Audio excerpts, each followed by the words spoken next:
So, quickly check the camera to see if the focus is okay. So according to Google Hangouts, we are live. And I do have and notified. yes, it's starting also in YouTube. So this time it works. Hello, everybody.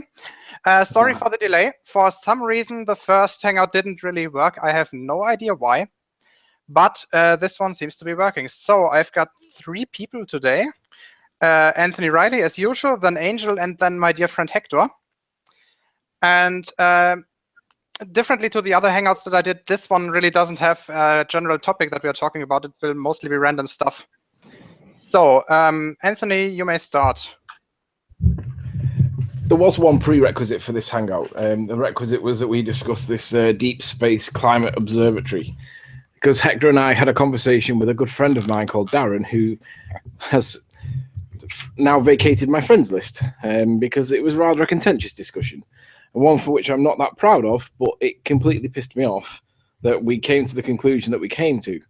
And I'd like to revisit that today. A little bit of repetition, Hector. I'm sure you'll be okay with this, but nonetheless, the point that was made in the conversation we had needs to be discussed at length, because fundamentally speaking, we have real difference of opinion on it. And really, the first topic that we're going to talk about is this Deep Space Climate Observatory. I'm going to try and screen share, and I'm going to see how this goes, because I have pre-prepared a little bit of stuff to see if we can get ourselves going. And for some reason, it's really laggy. What the hell? Let's try. Right, give me a sec. This may work. Screen share. Yes. You should see me. Yep. Not yet. Just small. Wait. And it's doing some weird focusing things with... Yeah, it's because he's showing the Hangout on his screen, so there's an infinite loop. Oh. All right. It's quite freaky when that happens for the first time. Yeah, that's usual. Can you two both see my screen? Yeah, we can. I wonder how the lag's going to be today. I think the lag is going to be a bit of an issue, but we'll try. To be honest, I can't see it full screen. You've just ended the presentation, is that right? Oh, wait. Yeah, maybe now? I can see it. Okay, and for some reason I can't. Again. And I think our visitors can't see it either. They just have the small icon on Angel. Instead of your icon, they see your screen. Angel, can you see it? Angel, can you see it?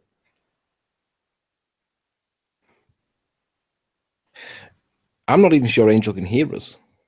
Well, on the it does show your in the live stream on YouTube. It does show your screen in the little bar at the bottom, but it doesn't show it in the full screen.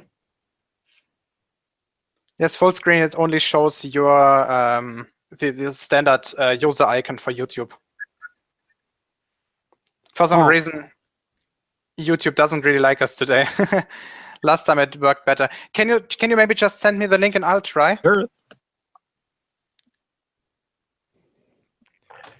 Well, maybe if I stop sharing.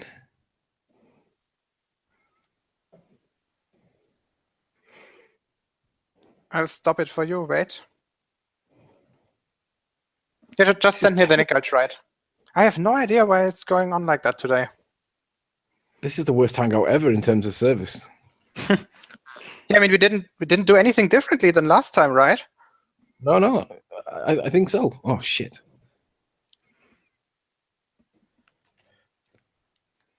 I'm using my mouse with my left hand, and I've accidentally clicked copy, paste instead of copy. So give me one sec.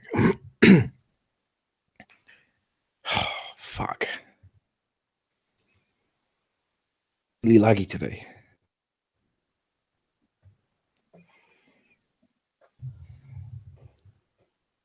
Do you know? I may actually consider restarting my machine. You know. Okay, if you want. However, before you do that, you might just check something. Can you open the task manager and take a look if either of the resources available to your PC is used up 100%? No, I mean that shouldn't be a computer problem, to be honest, because we can see your stream as your profile picture. but for some reason we don't see it full screen. That's the problem. Huh. Just checking, Anthony, just send me the link for the YouTube video that you were showing, and I will try to play it. I think that's the best solution, if it's possible. To be honest, it appears to be Skype that's taking up most of my resources at 200 meg, but that's not really a lot. And then kill it.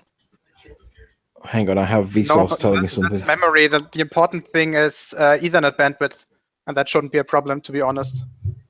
Well, I was looking at system resources at Hector's request, but let me have a look at bandwidth.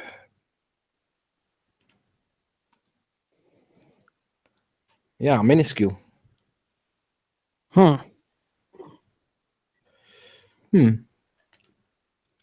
Okay, so you want the link? Yeah.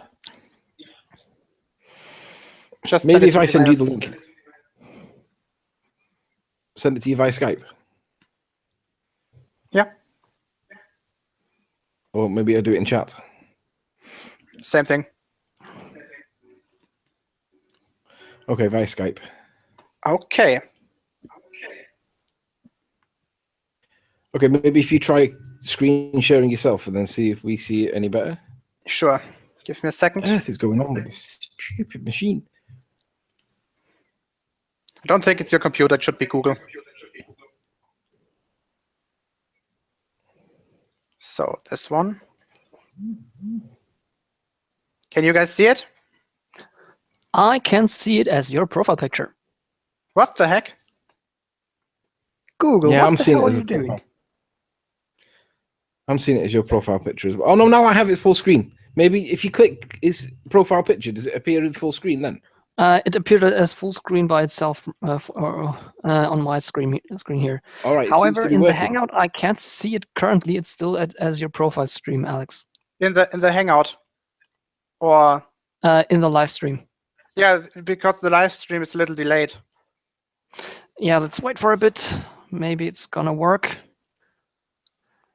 This is so weird today.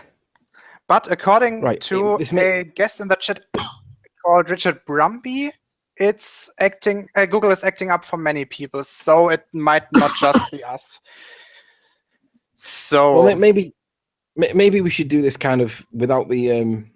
The only annoying thing is if we kind of need the on-screen image to discuss. So just to try, can you see the video? Yeah, that appears to play fine for me. Okay. Hector? On the Hangout, it plays absolutely fine, and the image quality is surprisingly good. In the Hangout, it's with a delay of about 5 to 7 seconds, still as your profile picture, Alex. Okay. This is so annoying. So let's just Alex, let me just tell you something. Yeah. When I opened this machine up, it was still on from the last pyramid discussion we had weeks ago. It was still connected to that. So I reckon it could be me, actually. Let me go and do a restart, because it may actually be me, and it may be me lagging everybody out. Okay. I doubt it's you, because we're all having the same issues. But it's worth a try, I think.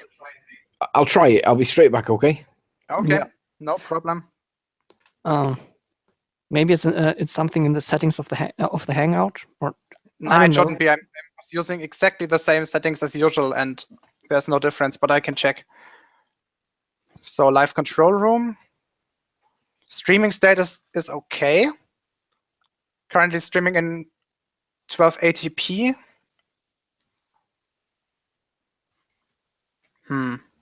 Settings. It seems to be all right.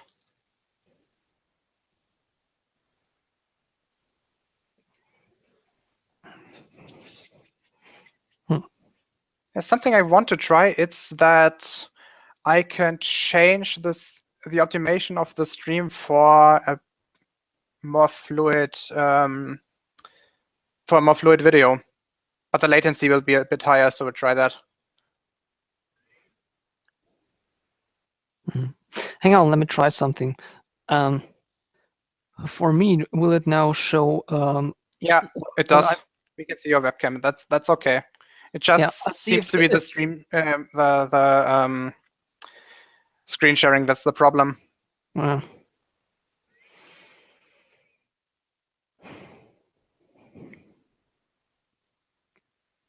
This is so weird.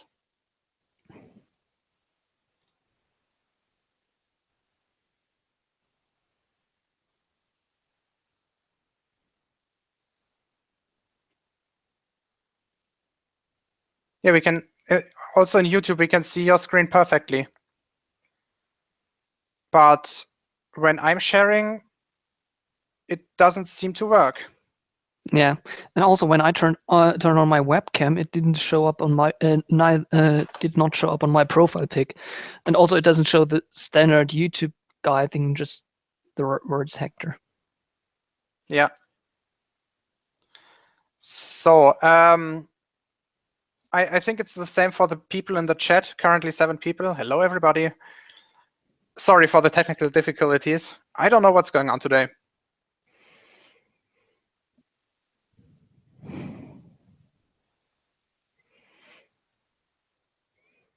Oh well, sometimes technology just hates you.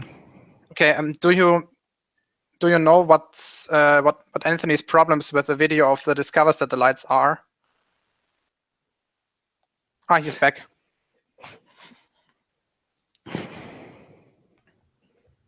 Let's just ask him and let him explain it. I think he'll probably be best at explaining the issue that he's in the video. Okay. Point out. How am I coming through? You're okay. It's our don't move for the Angel, to be honest, I can't hear anything. You've got both the reverb effect and your audio seems to be periodically interrupted at about once per, every 1 or 2 seconds. Yeah, it's as if it's a bandwidth issue, that, from Angel's point of view. How am I coming across? You're fine. Loud and clear. Your audio is perfect. Quality. A little less loud than Alex, but I think it should be fine. I could turn my gain up a little bit to equalize. Is that any better? Alex, say something for a check. Test 1 2 3 4. I think that should be fine.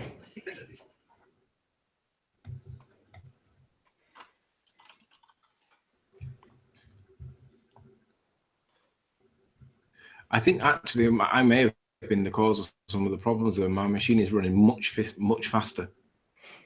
That's usually the case after you start your computer. Basically, some programs allocate a lot of resources on your RAM, and when you close them, they don't really clear up everything. So there's a lot of basically garbage piling up on your RAM, and if you restart it, that garbage is gone. Okay, so what I'm going to do instead, because the image sharing doesn't seem to be working today, I will just post the link of the video that is in question in the chat, so the guys who are watching can take a look at it.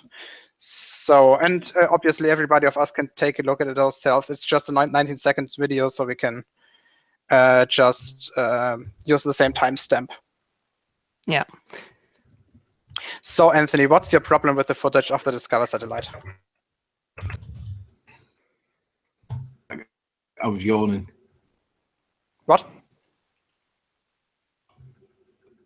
Did I break up? A little, yes. I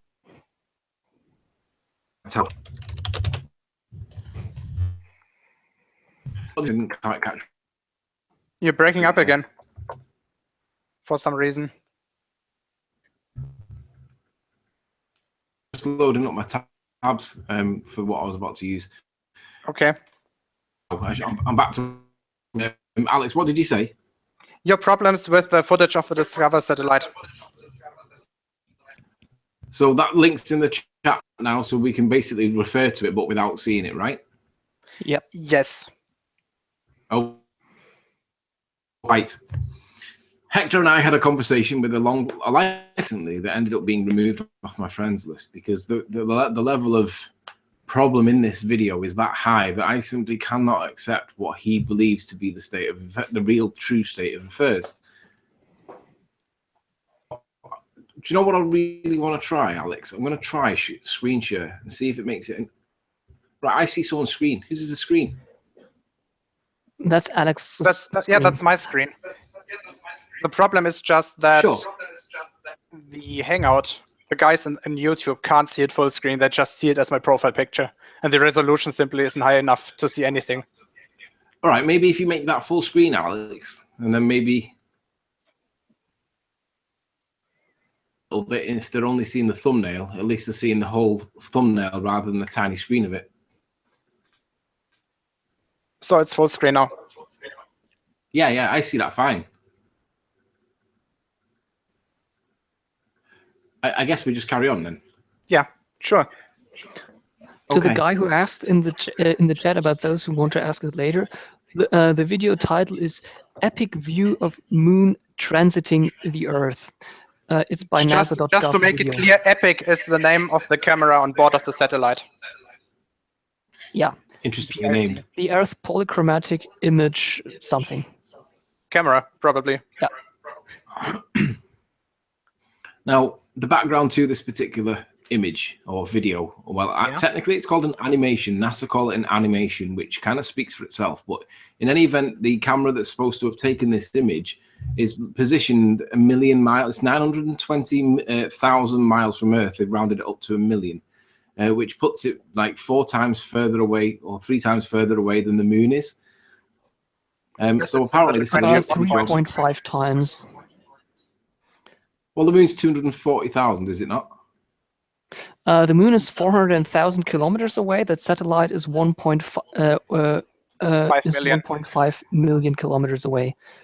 So the miles on that for English people and American people should be 240,000 miles, and that's 1 million, so that's 4 times bigger. Yeah, more or less. So what? Anyway, we'll go with whatever. It's 1 million miles. We'll round it up to 1 million miles for easy maths.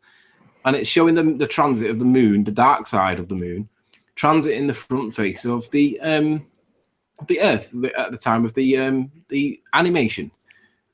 Now, it's fraught with problems, this, and I really don't accept that anybody that genuinely looks at this, if you come to the conclusion that this is a real image or a real selection of images that are put together to create a moving file, and think that this is real, then there's a real issue here with the reality of life against effectively a cartoon.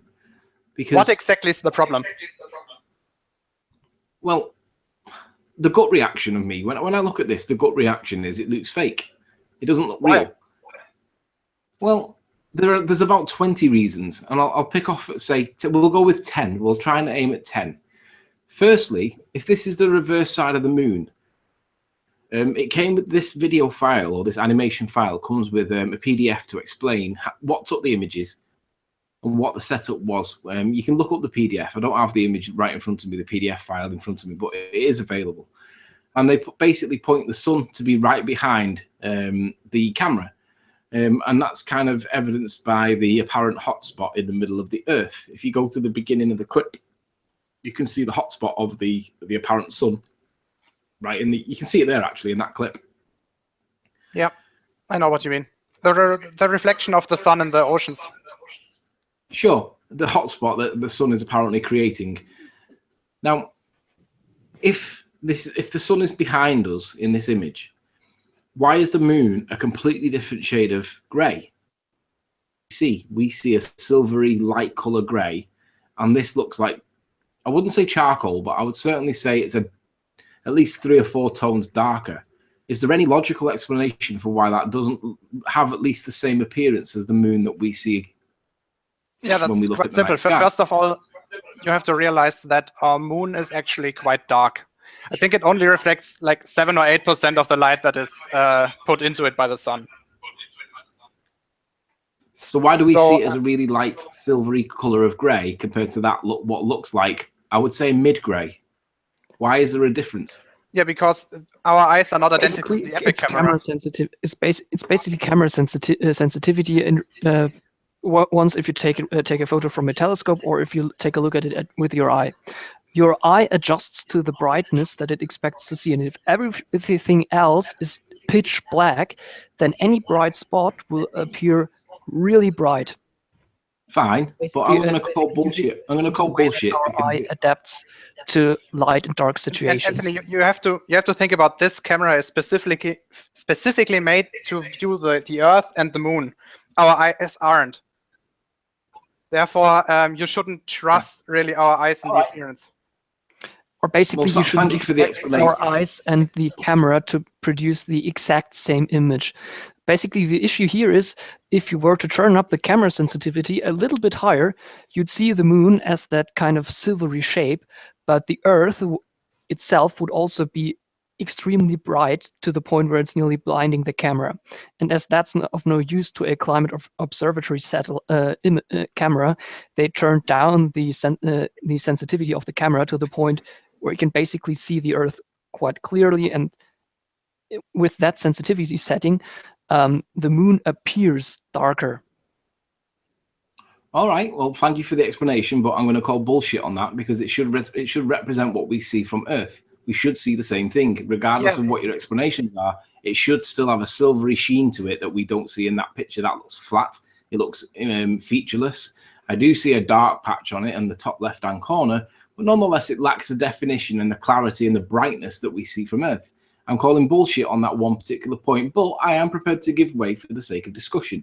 Next point. Transition across the Earth. In the background, there is an obvious lack of what the science tells us is the umbra and the penumbra shadows. They tell us that the umbra and the penumbra is what happens when the moon transits the face of the sun, whilst it's also passing the face of the Earth. Yeah, there is no shadow. Yeah, that's because first of all, the DSCOVR satellite isn't directly between the sun and the Earth. You can actually see that in the photo because the right side of the Earth is not as crisp as the left side. And the reason that the DSCOVR satellite is not directly between the sun and the Earth is simple. First of all, the Lagrangian 1 point is stable in one direction, in perpendicular to the direction between the sun and the Earth, but it's unstable in the other one.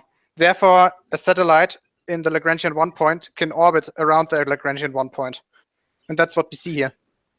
Basically, at the moment that those images are taken, the Lagrangian the satellite is a little bit to the right of that point exactly between the Earth and the Sun.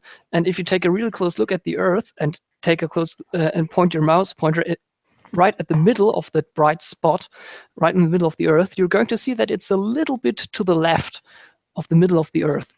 So basically, the satellite is a little bit to the right. As that moon is transiting the face of the Earth, at some point it's going to cross the path of the sun. No. Cast a shadow. Nope. Yeah, it is. No. Because. Right. Well, again, calling bullshit. No, because as we said. Actually, Anthony, it might, but if it does, at that point the moon would already have been out of the angle of view of the camera. Hold on. Let me activate my. There actually is footage of a solar eclipse from DSCOVR. Oh, great! I'm glad you brought this up because this is the best one of the lot. So I think it was it the 9th of March 2016?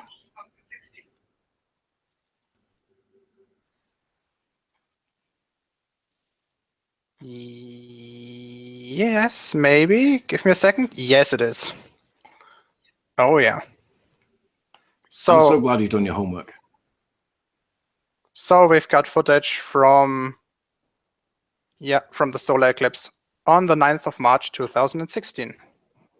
Now, I don't know how we would validate and verify this information, but I'm sure if we tried to validate and verify this with people that were actually on that part of the Earth, I mean, notice it's going through the ocean there's no land. So actually, how would we verify this to be accurate? It looks like it's hitting Papua New Guinea in the beginning. Yeah. Yeah. Yeah, and they're a well-known first world country with internet access, aren't they? I mean, they have internet access. Let me take a look at Google Earth to find out if there are any major cities. No, but how would we validate and verify this information to be true if nobody in that region of the Earth has got internet access to be able to contact them relatively easily? If there were nobody who had internet access, it would be hard, but I guess there is somebody. And I bet you that if we take a look at YouTube, we might find footage of it. So just play that clip again so we can watch that clip and play.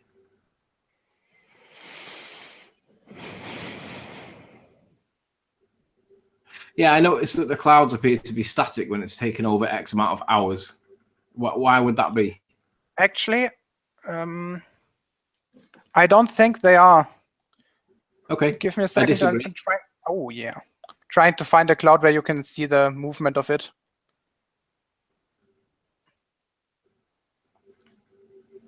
It's actually quite hard to determine it because everything is moving. What you would need, what you would need for cloud movement is a satellite that is in the geostationary orbit and not in the Lagrangian 1 point. Well, maybe it's because it doesn't actually exist, Alex. I know, because the satellite isn't made for it, and it's hard to compare the images. Also, Alex, the resolution. Yeah. Have you seen what real high altitude imagery looks like of clouds? Sure. It doesn't look like that. Yeah, yes, it does. No, it doesn't. It generally looks like a blanket of white. It looks like it's a big, massive block, and then it seems to stop. You don't get that level of like wispiness that appears on that image. It seems to be either a blanket of condensed air, or you get. Not appears really. to be the case when we. If you take a look at, for example, this part, I don't know if you can see it. There is what you're describing.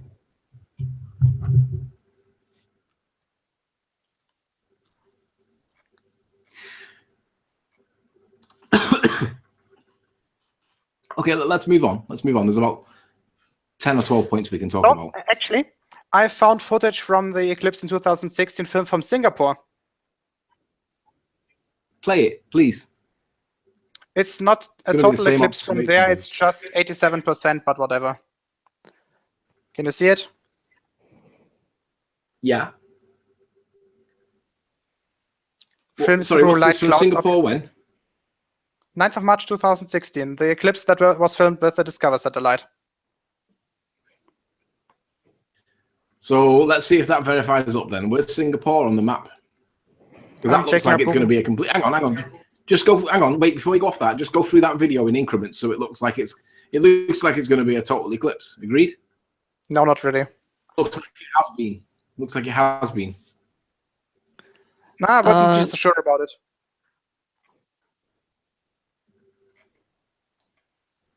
I think in the image of the DSCOVR satellite, Singapore would have been a significant part north of the darkest spot that we saw on the Earth. So it would Google Maps, give me a second. So partial shadow. So Singapore is over here. You see it? Yeah. Okay, and Papua now does that New shadow Guinea cast over? Yeah, but does it cast over the area that we're talking about? Let's find out. I know that wrong video. Wrong footage. Yeah, give me a second.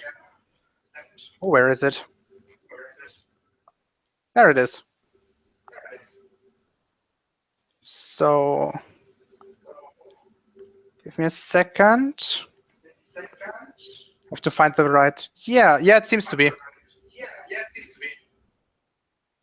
Debatable at best. Yeah, I mean, look at it. It looks like here the umbra is more or less in the ocean in front of that big island, more or less over. To be fair, Alex, let's say about right here. All right, I have on my phone. I have some real life eclipse footage. It was a total solar eclipse as observed from the UK. Yeah, the one 2 years ago in 2015. I've seen it as well. I want to just check to see whether or not this is true. So the details of the photo that I'm looking at on my phone, it was recorded on the 20th of March, 2015 at 10:30. Yeah. Is that available for inspection? In the DSCOVR satellite? Look it up on that calendar. Does it exist? I think the DSCOVR satellite was shot up in May 2015, but I can try. Give me a second. If it was May 2015. Yeah, I don't know if it was up back then. So 20th of March 2015. No, not available. Yeah. Damn, that's a shame. Where does it start from? Find out when it was shot up. DSCOVR. Well, you should just be able to scroll through that calendar, right? So yeah, but there's no link there. You can't click anything. No, but what I meant So, was if you scroll through to say June 15, then maybe it would show it on the calendar. Yeah, there's something. Yeah, in June it's available. Damn, So that's unlucky because that would have been really cool to see if it cross-referenced. Okay, so according to Wikipedia, it was shot up in the end of, no, 11th February 2015, and the first picture was taken somewhere in summer 2015. Damn, that's unlucky because March is like obviously before summer, so we'll have to excuse them on that point. It would have been really cool if they could verify the information I've got that I took on my phone. However, it's just a little bit too early. But anyway, we can move on.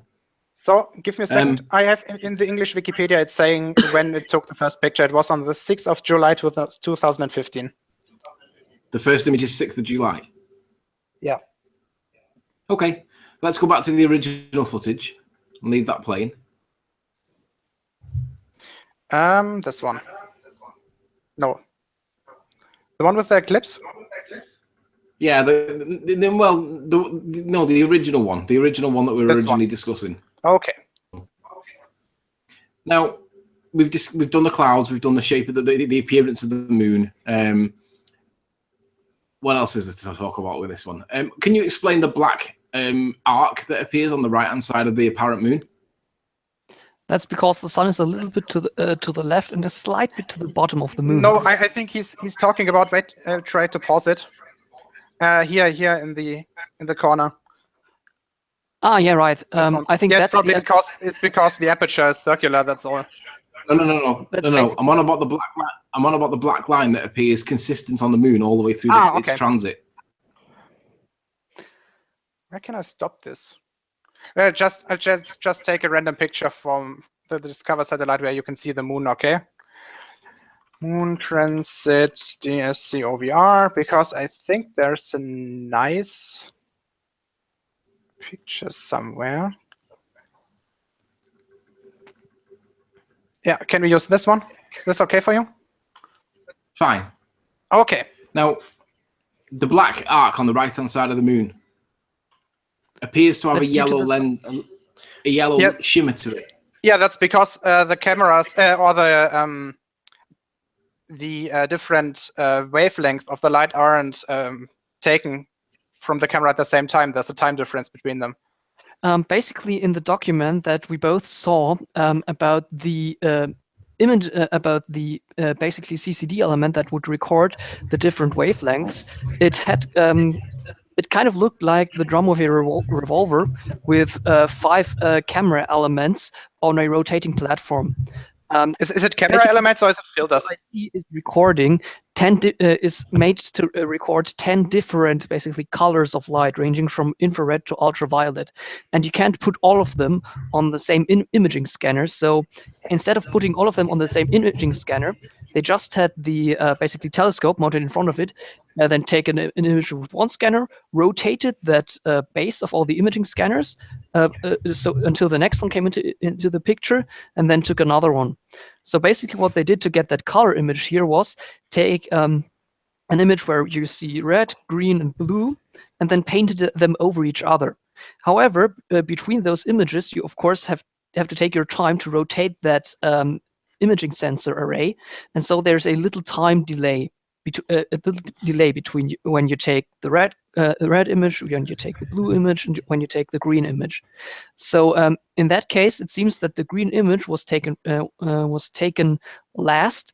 So the basically green color of the moon appears to be shifted to the top right, and you can also see on the opposite side of the moon that it looks a little bit bluish purple there, which would also indicate the green missing on that end. And if you take a really close look at the craters and other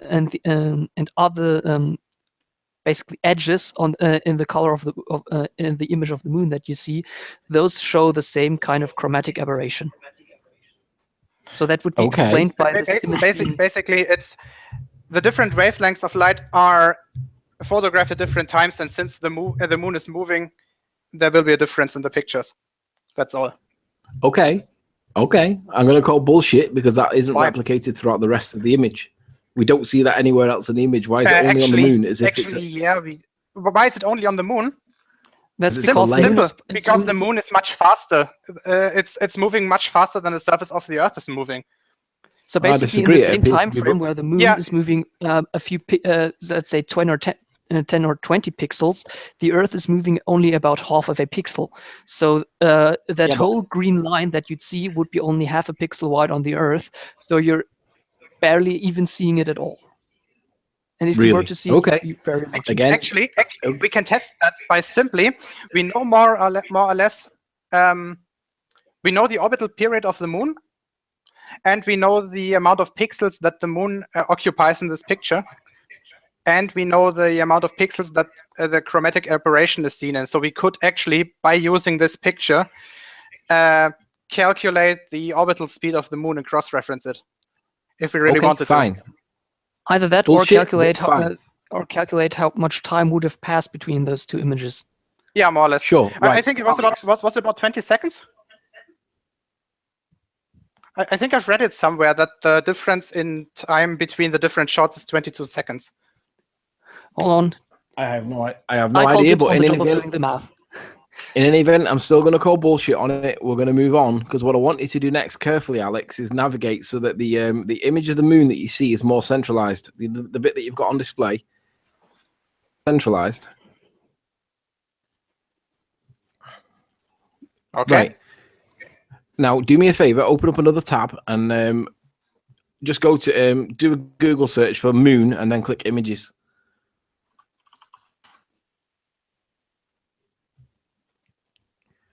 And then just pick the best quality image that you can see. Actually, we need the backside. No. Side. Why? Let's take this one. It shows both. Where is it? Somewhere. This one. Good enough? No, just go moon images, and then the results that you get, just pick the best one. Why not this one? I think this is good enough. We see both hemispheres. We're in the Cape. I'm making the whoosh noises. Just do what I'm asking. Okay. So the best picture of the moon. This one has the best resolution. Is this okay? Actually, it's from Wikipedia. So now, if you were to rotate that image 180, the bottom left, biggest crater with the big implosion mark. This one. It's, by the way, it's called Tycho. The crater is called Tycho. If you were to flip that, I was up at the top. Yeah. Do that for me. Just get your snipping tool and just do that exact exercise for me. Horizontal, so it flips it the opposite way around. I have a bad idea. I downloaded it. OneDrive pictures. So moon. Where is it? There it is. We may have to flip horizontal and vertical, but we'll try it with just horizontal. Okay. All right, and now go back to the image. No, I mean the. We're having audio problems, I think. Okay. Can you kind of like centralize that? Yeah. That's not the one, is it though? Yeah, it is. This the same picture. Does that image on the left? Does that image on the left look like it's the exact same image on the right? It's just been flipped horizontally and then changed around with the contrast and the color and stuff. Nope. Kind of does. Look at the position of the two craters. You mean this one and this one? Yeah, and then look at the dark spot on the left. This one? No, at the left, this one here. Yeah, that one there. That kind of coincides perfectly with the one that you see there. Not really. On the right. Can you see?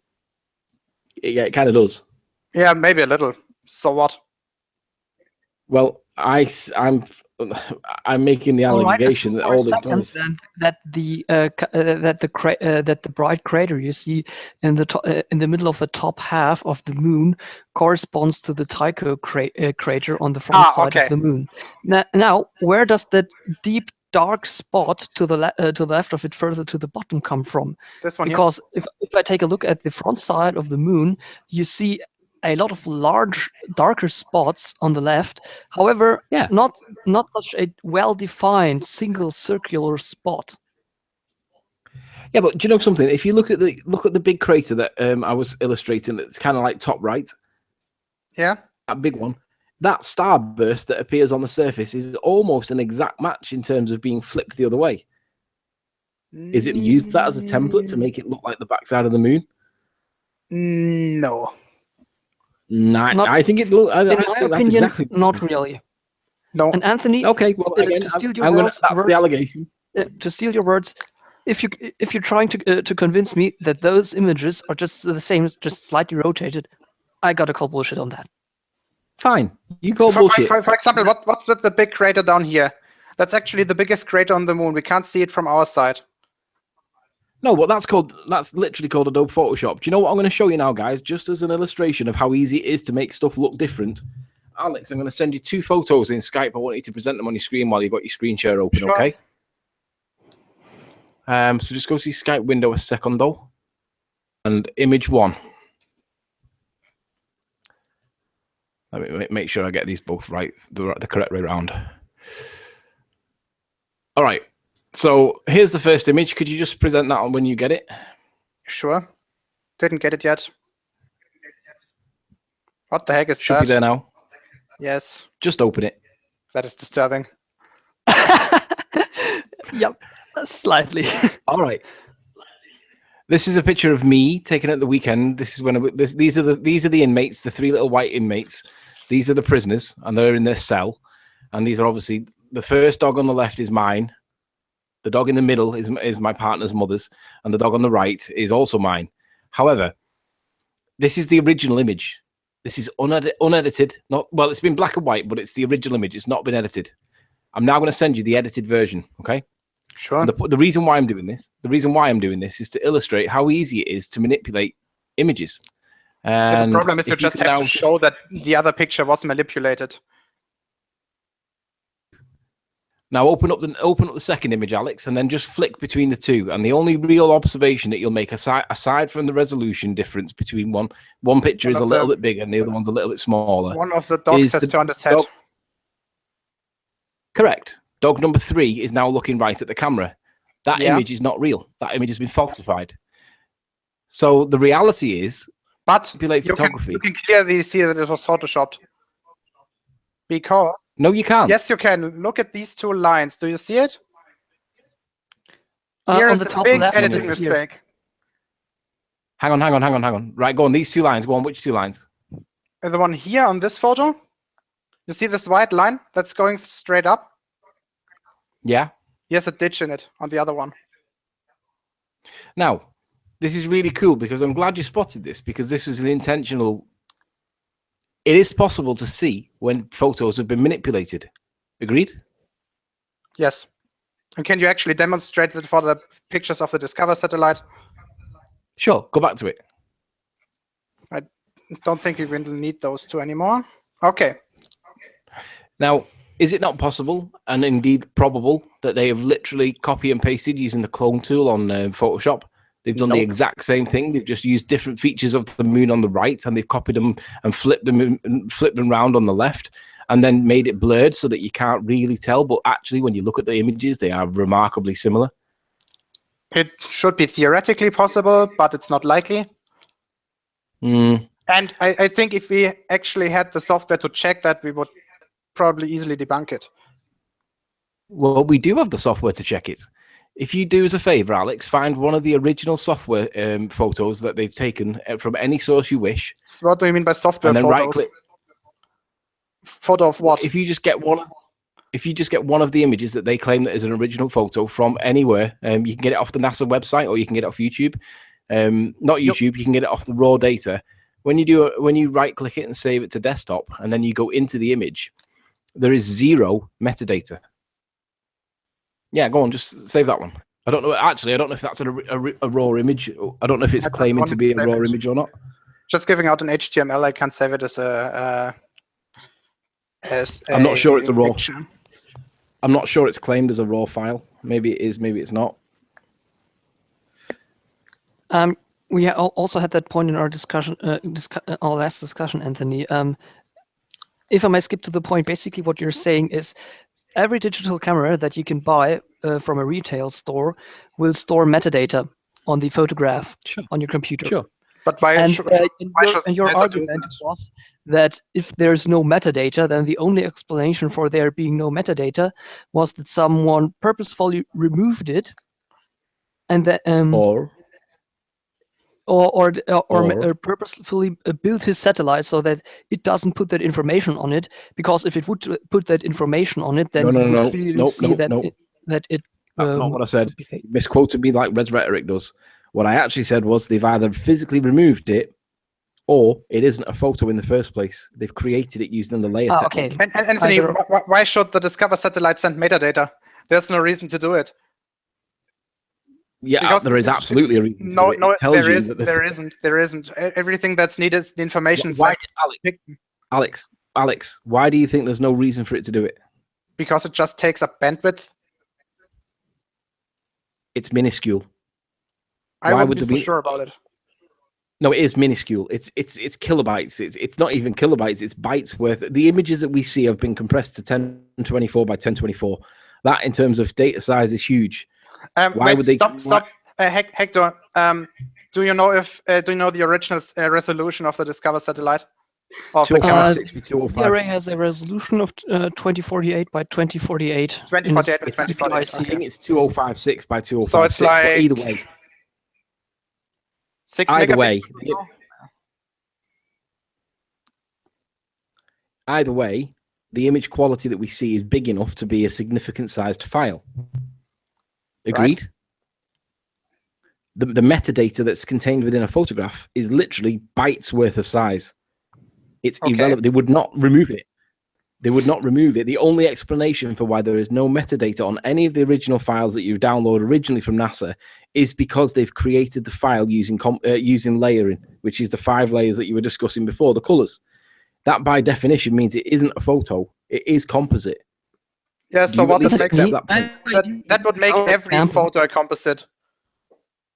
No, it doesn't. If you click into the file, I've just sent you an image. If you said that if there's no metadata on a photo, then either it's created in Photoshop, or the metadata was purposefully removed. Just humor me for a second. Take the file I just sent you, and apply the same logic to it. And by using that, tell me whether that image is faked or not. That's a TIFF. That's a TIFF file. That's not going to have any metadata. It wasn't created or captured in that format. That's been translated. That's not raw. Do you know what that image is? Perfect raw data. What kind of format the DSCOVR satellite myself. Taking images the way that this image was recorded is actually pretty much standard at the university where I've worked on my bachelor's thesis. That image has no metadata on it, but basically you've got a witness here. Hang on. That this is a real image. Hang on. Just the fact that there's no metadata on the image does not necessarily. No. Hector, it's a TIFF file. It's been changed format. It's not the original capture format. It's not raw. If you have the original raw capture format that I got from the camera that we used. Because which software saved the image? I'd have to look that up again. That was about a year ago. Yeah, because that's the issue. Like, no file is saved as a TIFF by default, because they use 3 or 4 different formats. TIFF is not one of them. So what's happened there is the output the file that's been output from the program that's made that image has saved it in an obscure format. Which why would you do that? It's used a TIFF format because that's an uncompressed image. There's basically no data loss there. Giant. I mean, like 50 megabytes giant. Non-compressed TIFF picture. So just how big was that file? It's 833 kilobytes. It's same size as a JPEG. Why would anybody output to a TIFF file when you could use a JPEG, for instance, where the metadata would be kept? Because JPEGs are compressed as fuck. Basically, if you it doesn't matter though. In order to compress an image, actually, it doesn't matter. And if you compress an image and compare it to the image as it was before it was compressed, you're actually going to have a slight loss of data. If you don't overdo it with the compression, then if you just print it out and take a look at it, you're not going to notice that much of a difference. But basically, the method used to compress images is a similar method used to compress MP3 files. And if you compress an MP3 file to, let's say, 56 kilobytes per second, then you are definitely going to notice that difference. And you're going to have a similar kind of data of loss of accuracy in images, which is why in science, nobody in their right mind would ever use compression algorithms like JPEGs on important image files. So why would NASA then, based on what you've just said, that line you've just said, why would NASA then deliberately do something that removes all the evidential proof that it is an original photograph? Why would they then remove that by saving it in a file compression that's weird? You mean that's not a weird file compression for science. Dude, we're not talking about a consumer-grade digital camera here that you can just buy from a store. We're talking about a space telescope with basically a rotating camera chip in it that's probably cost millions of dollars, that's made to survive cosmic background radiation and ultra-low temperatures. That's not really the people that built that didn't really have the same standards in mind as someone that would build consumer-grade digital cameras. Again, bullshit. Something has captured the image. Something has captured it, and that means that they will have used the exact same rules and algorithms that normal photography uses, because they're going to use the same. They want it to be compatible with the computers when it comes back to us, if it ever does come back to us, because they want to be able to use it. Why would they have their own language? You can use TIFF files. You were perfectly able to open the TIFF file that I just sent you. Sure. But NASA wouldn't use a TIFF file if you said it was uncompressed, because it's going to be much bigger. Because no. But what they will do, they will send the raw data over it and then convert it into an uncompressed TIFF file. Bullshit. No, something has captured the image. TIFF file. Wait, the TIFF file itself will be compiled on a computer at NASA. Yeah. What the Discover satellite will do is just send the information of the picture, not the data that is necessary to complete the TIFF file. Something's captured the images, be them layered or otherwise. Something has captured the images. Maybe a telescope used them to zoom in on or whatever, but there is something that's captured the image and then apparently sent it back to Earth. That capture program, that capture hardware is going to comply with the normal rules of photography because of compatibility. They're not going to have their own set of unique rules that makes it impossible for us to work anything out. They're going to use normal capture technology because it's a lot easier. They're not going to use special stuff. That's bullshit. Why bother with building a complex telescope to send up there if you could just take a consumer-grade digital camera, slap some good lens on it, and send it up there, because that would be much easier? They captured it somehow. That capture program, that capture hardware will comply with the normal rules of photography. They are not going to have their own unique rules of photography. They're going to have genuine original files. They could reveal the raw data. They won't do that, obviously. Yeah, because we can't read it. That's really interesting, because the last time I checked, taking the images for my bachelor's thesis did not require me to take any photography courses whatsoever. Right, NASA are meant to be subject matter experts. There is no way they would produce photography that they claim to be real and then fail to provide the validating evidence to prove that it is real. Dude, NASA are physics and astrophysics and engineering experts. That's they're still subject matter experts. Why would any subject matter expert produce evidence and then not be able to prove its authenticity? Dude, your wife's a photographer. How about you ask her about the things that are important in photography, and then ask a physicist and ask him what things are important in physics? I can about guarantee you that at most you're going to have those things overlap in 5% of everything. Let's move on. Alex, can you go back to the original footage? If you want. It was, no, where is it? This one? Sure. Now, my partner is into photography. She took the photo that you saw at the back of the car. She tells me that both of those images are out of focus slightly. Now, the moon is more out of focus than the Earth. but yeah, they are both out of focus. No, that's impossible. One of them will be in focus, the other one won't be. Can you explain why both are out of focus? I think we need the original photos. No, you can go with what's there.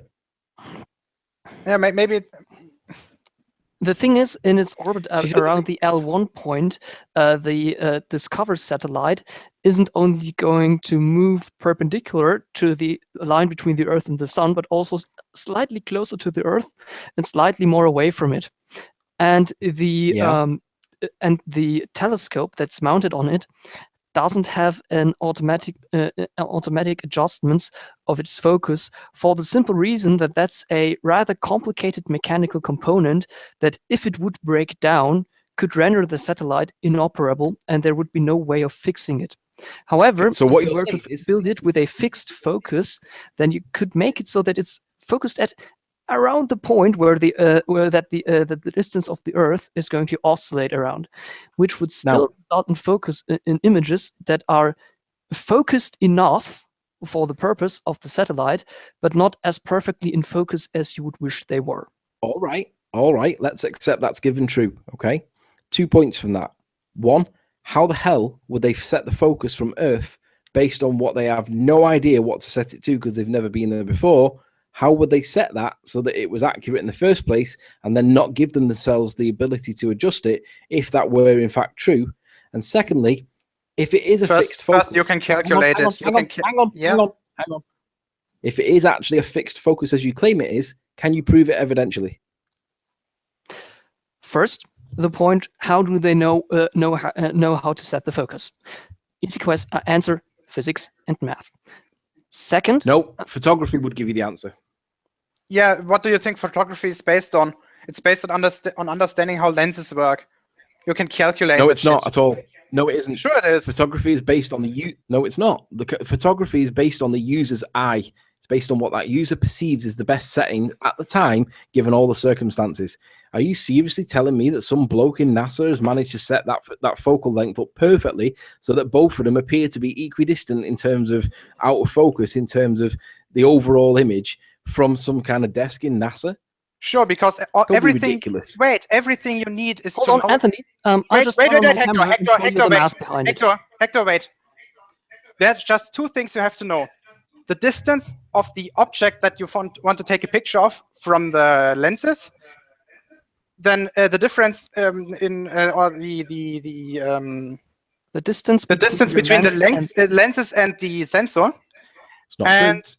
The internal refraction in the telescope. No, the lens.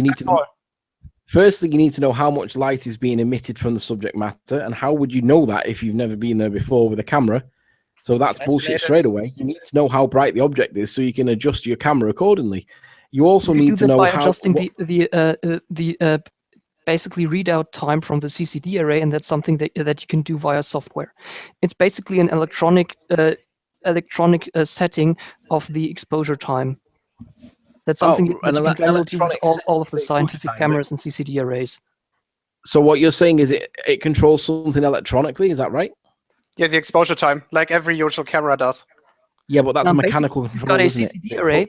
The physics behind those arrays work is you've got a certain chemical or crystalline structure. Then when light hits it, it's going to separate electronic charge inside your element. If you let it basically accumulate electronic charge over a certain amount of time, and then basically shortcut them through an ampere meter, you can, in essence, measure the amount of charge that passed through it. Kind of like a combination between a small battery and a solar cell, if you want to imagine it. And simply by adjusting for the length of time that you wait before you measure, you can, in essence, calibrate your exposure time. Yeah, but that requires moving parts to be played with. Agreed? No, it just requires an electric circuit. Yeah, but you're talking. Am I right in thinking that you're talking about the aperture setting as well? Not really the aperture. It's the sensor itself you can switch off and on. It's basically, Yeah, but nonetheless, it's mechanical. You No, wait it's for a not. certain amount of time, how many electrons have gathered inside one of the pixels of your sensor, and then take a look at, okay, how many electrons are there right now. And basically by looking at it, you empty the electrons and reset the sensor. And simply by waiting, by deciding how long you wait before you take a look at that single pixel, you can determine the sensibility of your camera. Right, you're doing now what Einstein does with his theory of relativity. You're talking bullshit babble. That's not how it actually works. That's standard electronics. I mean, it works more or less the same way as a solar cell. It may be standard electronics, but it's nothing to do with photography. The reality is you need to set that photo up yourself.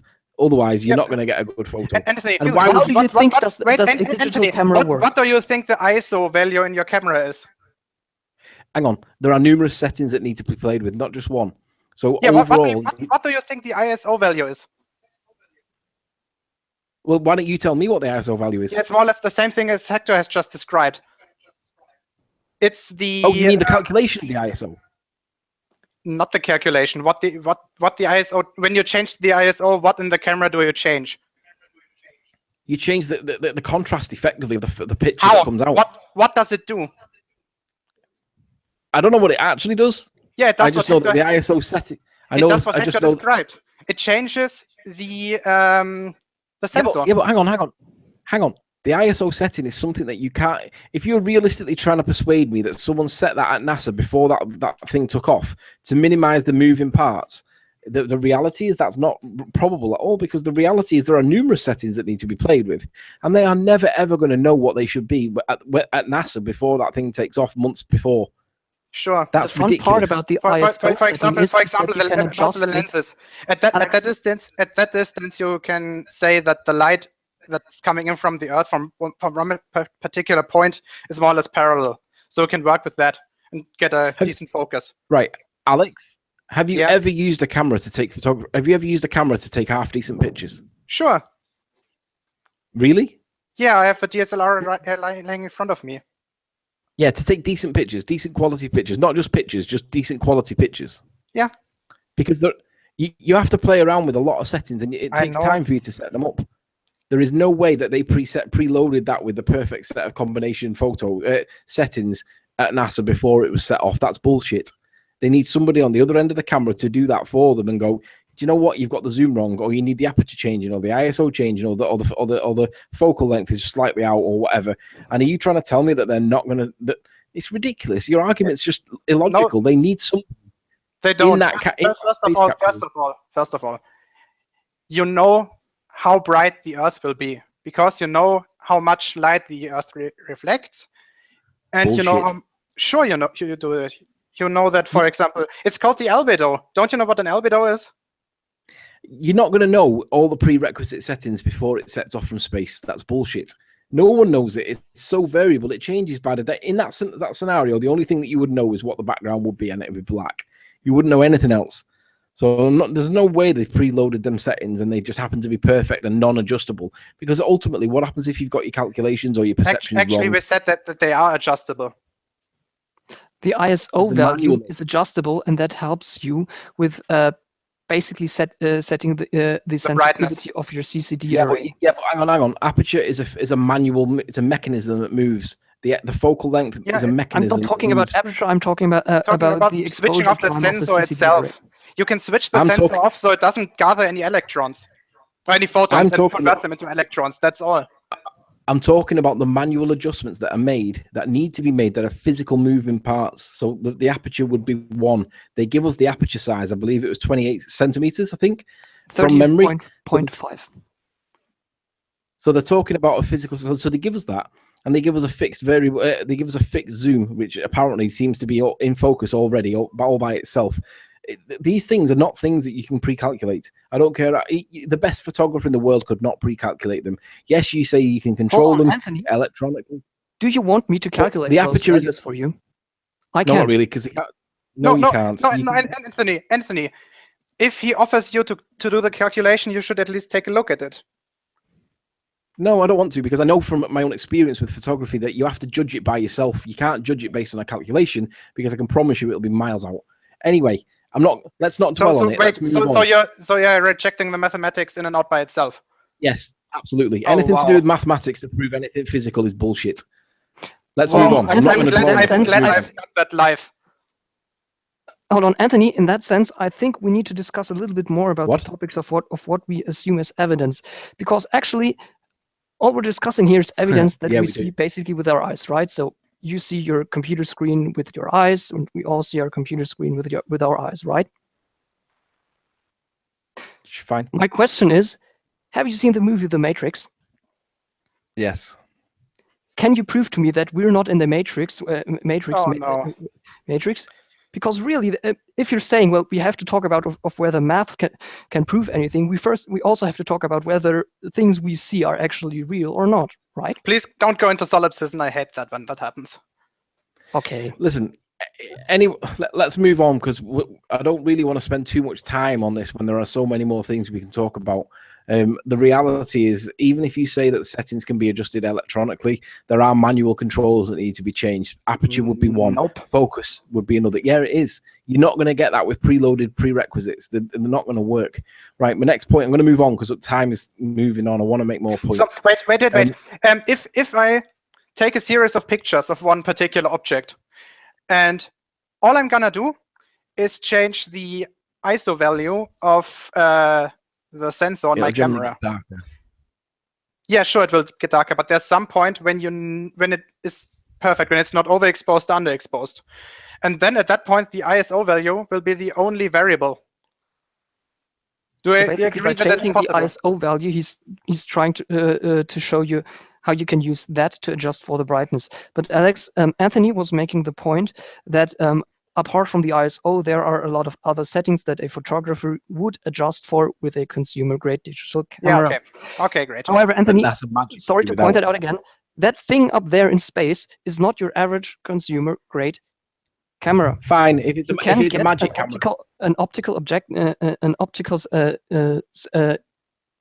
objective built in such a way that for one given distance, for a certain object with a certain angle of view that you need, you can build such an optical system that you're going to get basically a sharp enough image out of it without it having any moving mechanical components.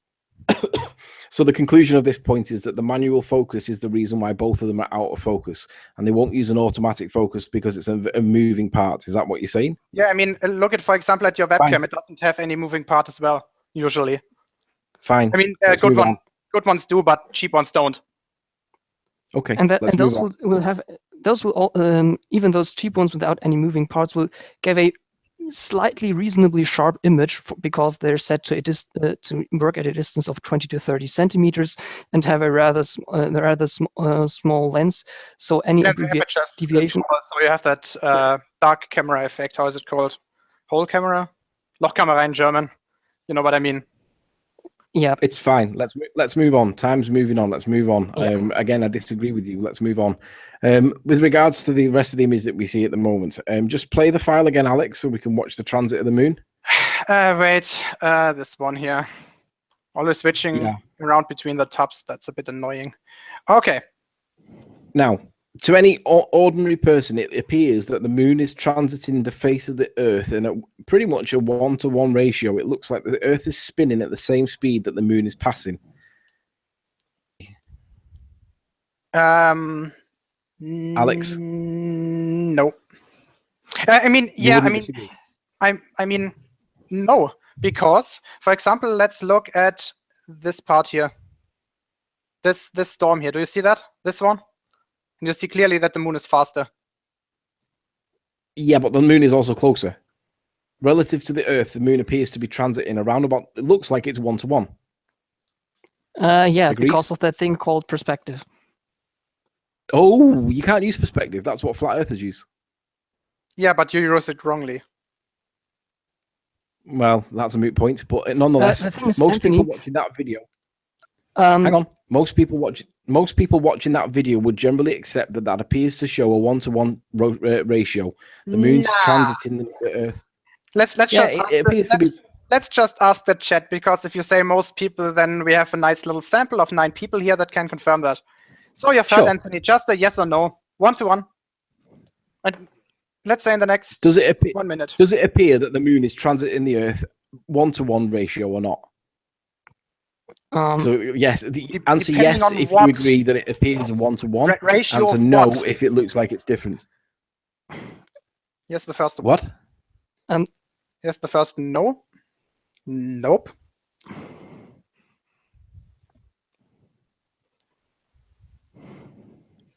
So we've got two people that claim that that doesn't look like a 1-to-1 ratio. Do we understand what a 1-to-1 ratio is?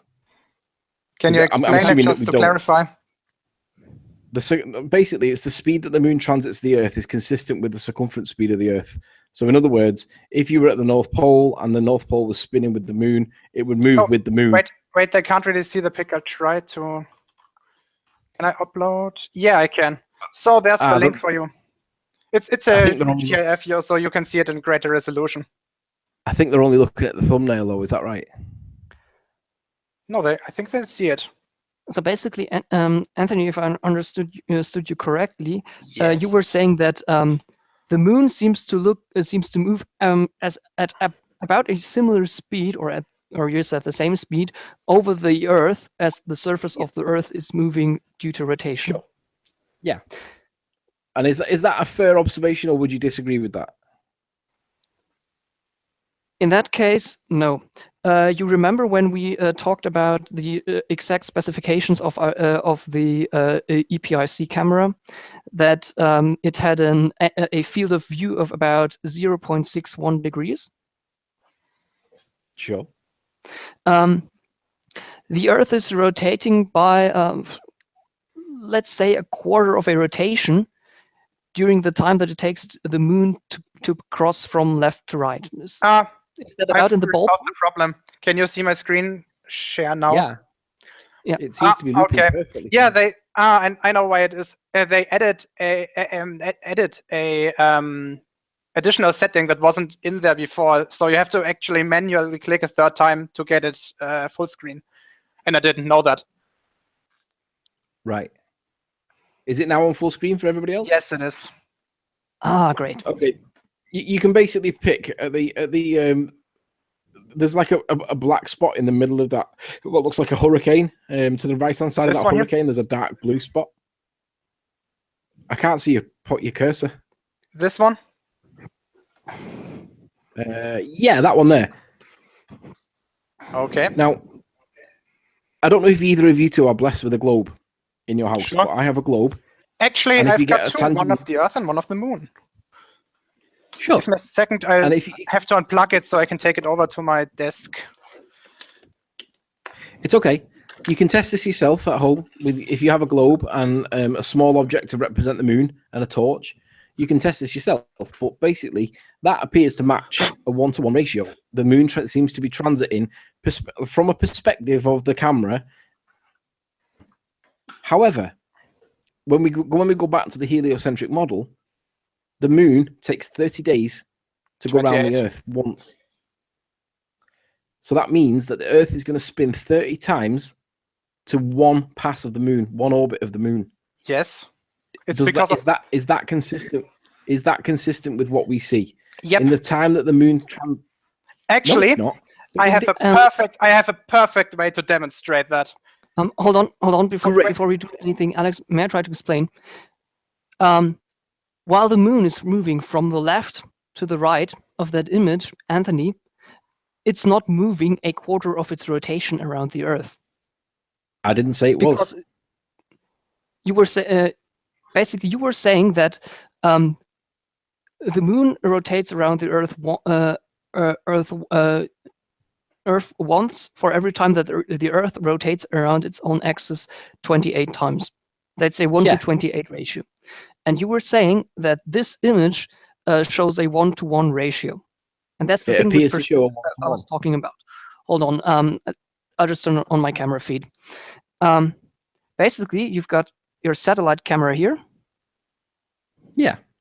You've got the Earth here and the moon right around here, rotating around the Earth. Yeah, that's about the same. And it's going around this way. The camera is covering a rather narrow angle because basically the Earth is inside that. So in the time that it takes the moon to move from here to here, from one side of the image to the other side of the image, the Earth rotates by around a quarter of a rotation. It should be three or four. I'd say should be 3 or 4 full rotations, not a quarter of one. Take a look at the small footage that we showed. So basically, is that the right way around, or is it mirrored? No, that's the right way around. Oh, okay. Because for me it looks mirrored. Never mind cameras. Because basically, what we saw in the image. So basically, this is what we saw on the screen last time. We saw the Earth here. Basically, this was the small corner where the moon got cut off. It moved from here to here. So basically, it moved from the left edge of the angle of view to the right edge of the angle of view of our camera. And in the Earth, basically, where we are just drawing the lines of the Earth, we had that typhoon moving from here to here on the Earth, which is about a quarter of a rotation during the same time where the moon moved from here to here. So the Earth rotated by a quarter of a rotation, those 90 degrees, during the time that the moon moved that very narrow angle. Hang on. How can you prove that is actually the case? Because it looks like the moon is transiting far more than what you give it credit on your drawing. That's because the moon is moving and the Earth is rotating. Sure, but the Earth is only rotated 1/4 of a degree, 1/4 of a turn. The moon appears to have moved more in its orbit than what you've given it credit for on your drawing. Hold on. Time for math. We know this angle here, alpha, equals 0.61 degrees. Sure. This distance is 1.5 million kilometers. And this distance is about 1.1 million kilometers. Now, the distance that the moon is moved, let's call that d1, equals the sine of that angle times the 1.1 times 10 to the power of 9 meters. All right, pocket calculator. Sine of 0.61 times 1.1 million kilometers results in the moon moving about 11,710 kilometers of a distance. Now, and its orbital distance is what? The orbital distance that it turns in that point, that's this, and the whole radius of the moon's orbit was 400,000 kilometers. So, so basically the whole distance that the moon has to travel, which I'm calling call c for circumference, c equals 2 pi r 2 times pi times 400,000. That's 2.5 million kilometers. And of those 2.5 million kilometers, the Earth is moving. Hold on, let me calculate that. 2 times pi times 400,000. Yep. And the Earth is moving, and the moon is basically covering 0.4% of its total orbital length. So great. 4 times 10 to the power of -3. So during the time, so in essence, he's moving 0.4% of its total period of 28 days. So during the time of that photo, we would have 0.13 days of time passed which would match to 3 hours, which is about 1/8 of a rotation of the Earth. Great. Did Now, I you've illustrated how the maths would explain what we see. However, if you get a video from YouTube, which you can easily do just by searching for 30:1 ratio, gearbox ratio, or 30:1 gear ratio, that doesn't really match what you've just described with the maths, because the moon only needs to move a small amount for there to be a massive representation on the Earth. So although you've explained it brilliantly with maths, it's not really what we see when we do a 30:1 ratio on a gearbox or a gear torque, because the important you see thing here something clearly is different. this angle is extremely small and the camera is rather far away. However, that's not that obvious if you see the video for the first time, because as you're zoomed in that far, you don't really notice that difference.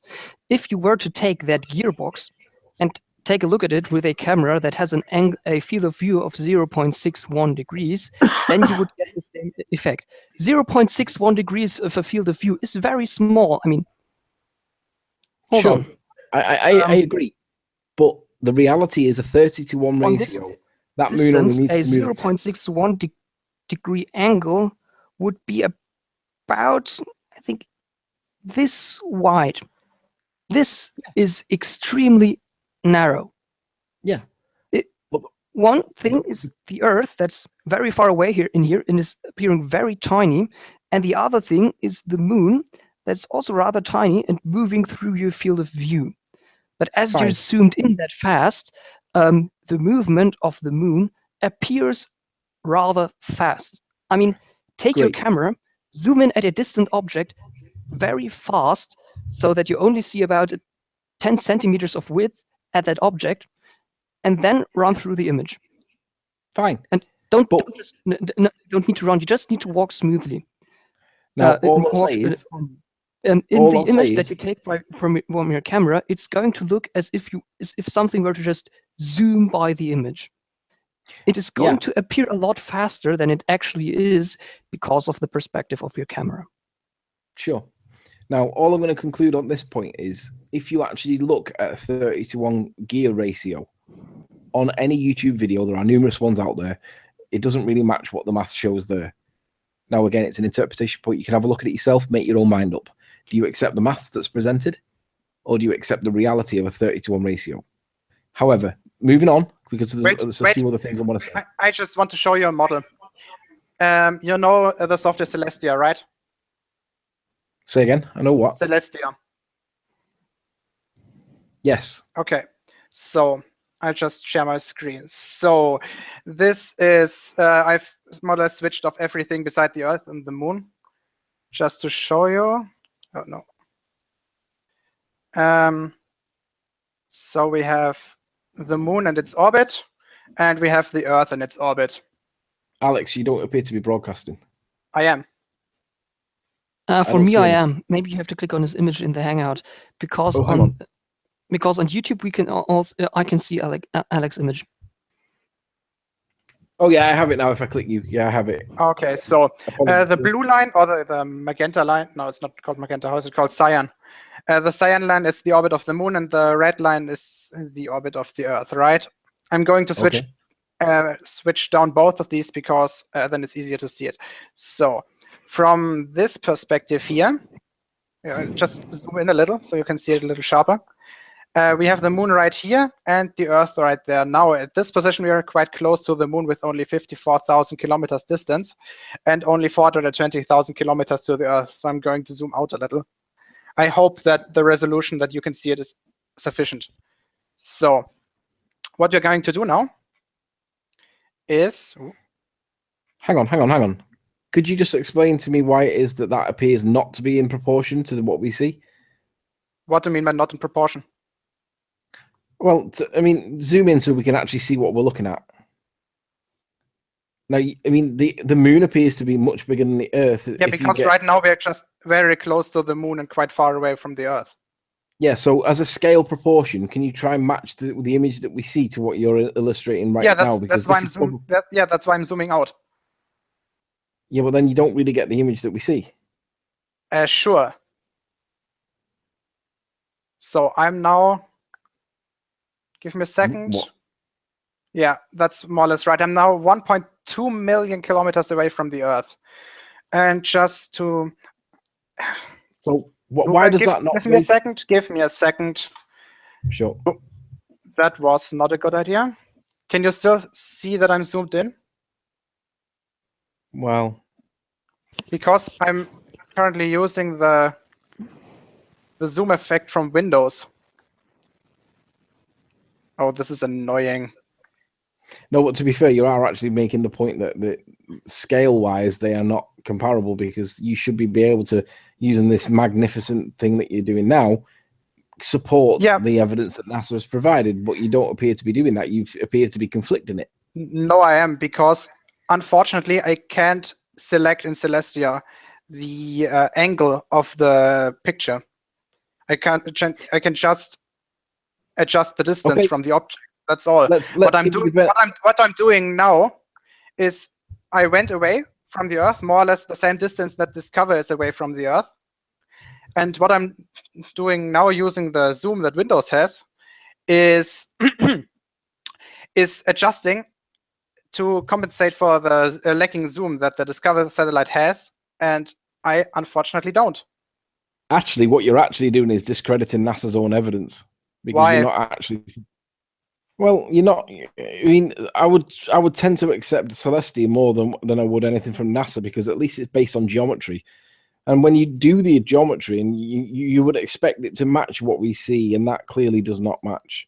In what way does that not match, Anthony? Because I just showed the ratio of the size of the moon compared to the Earth, as seen from 1.2 million kilometers away.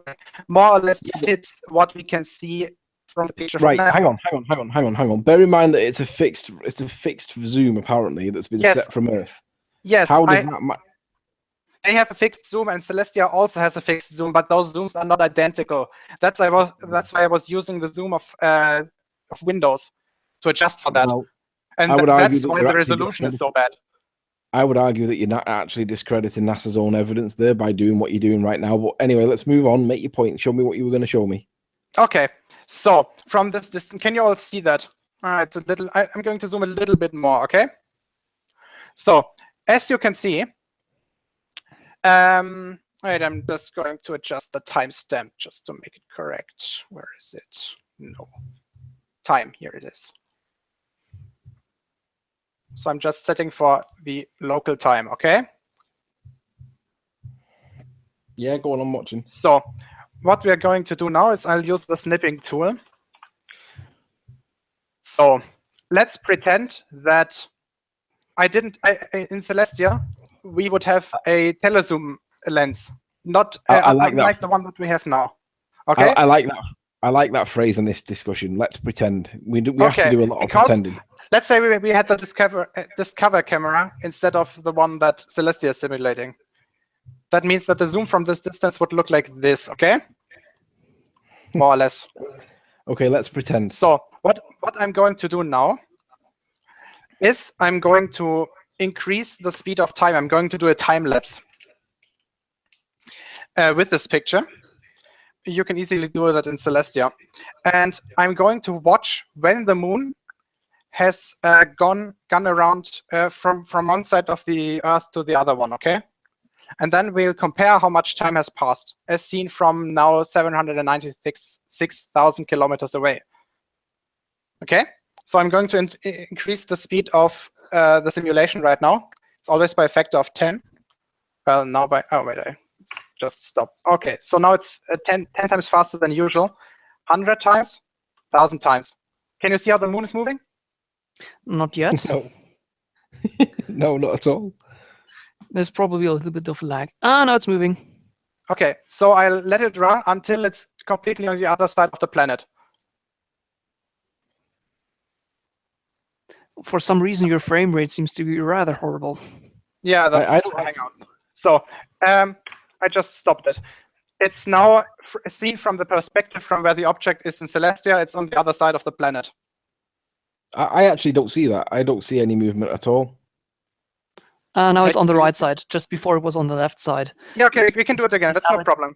So I just set the local time again. Okay. So see how it's on the left side of the planet? For us, it seems to be on the right side. Yeah, And before it was on the left. Okay, let's just wait a second. I've set back to the left side. Again, there seems to be quite some lag. Yeah, there does seem to be quite a lot of lag. Alex, you may have to admit defeat on this point. Why? I can see Alex's point. I've seen where it is on the left side and and where it was on the right side. What's the time difference in Celestia from that? Yeah, that's the point. How much time does Celestia put between those two positions of the moon? Right. That's what I was trying to show live. So I'm going to do it again. I'll start the time, and it's now running 1,000 times faster than usual. Started more or less live, so it was 10:15 p.m. And when the moon is on the other side of the planet, it's about 1 a.m. So that's 2 3/4 of an hour. So it's more or less identical to the one that DSCOVR shows. I thought DSCOVR did it over 8 hours. Maybe I've got that wrong. I think we were 3 hours, weren't we? The value that I calculated was 3.1 hours. Yeah, your calculation doesn't necessarily mean that's what they say it was. Yeah, okay, but the simulation I just showed was identical to 15 minutes or so. Yeah, well, just because it may match his calculations doesn't mean it's what NASA tell us. Do we have the evidence of what NASA tells us it was taken over? Yes, because they show their pictures live. As soon as they receive it, they'll upload it. Hold on, maybe it doesn't say in the video. If I asked, do NASA release that information? If you don't know, just say you don't know. What information? I don't know. I believe the timestamp of the picture itself. Yeah. Did NASA tell us how long it was taken over? I don't know, but I think they upload it as soon as they receive it. Okay. Okay, it's from. Hector, can you quickly take a look at the picture of DSCOVR when the newest picture was taken? I thought it was over 8 hours. Hold on. I may be wrong though.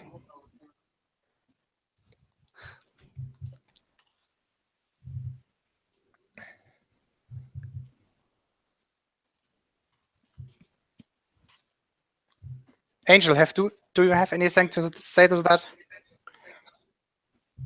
I'm not actually sure Angel's got a good connection enough to be able to contribute, to be fair. Okay.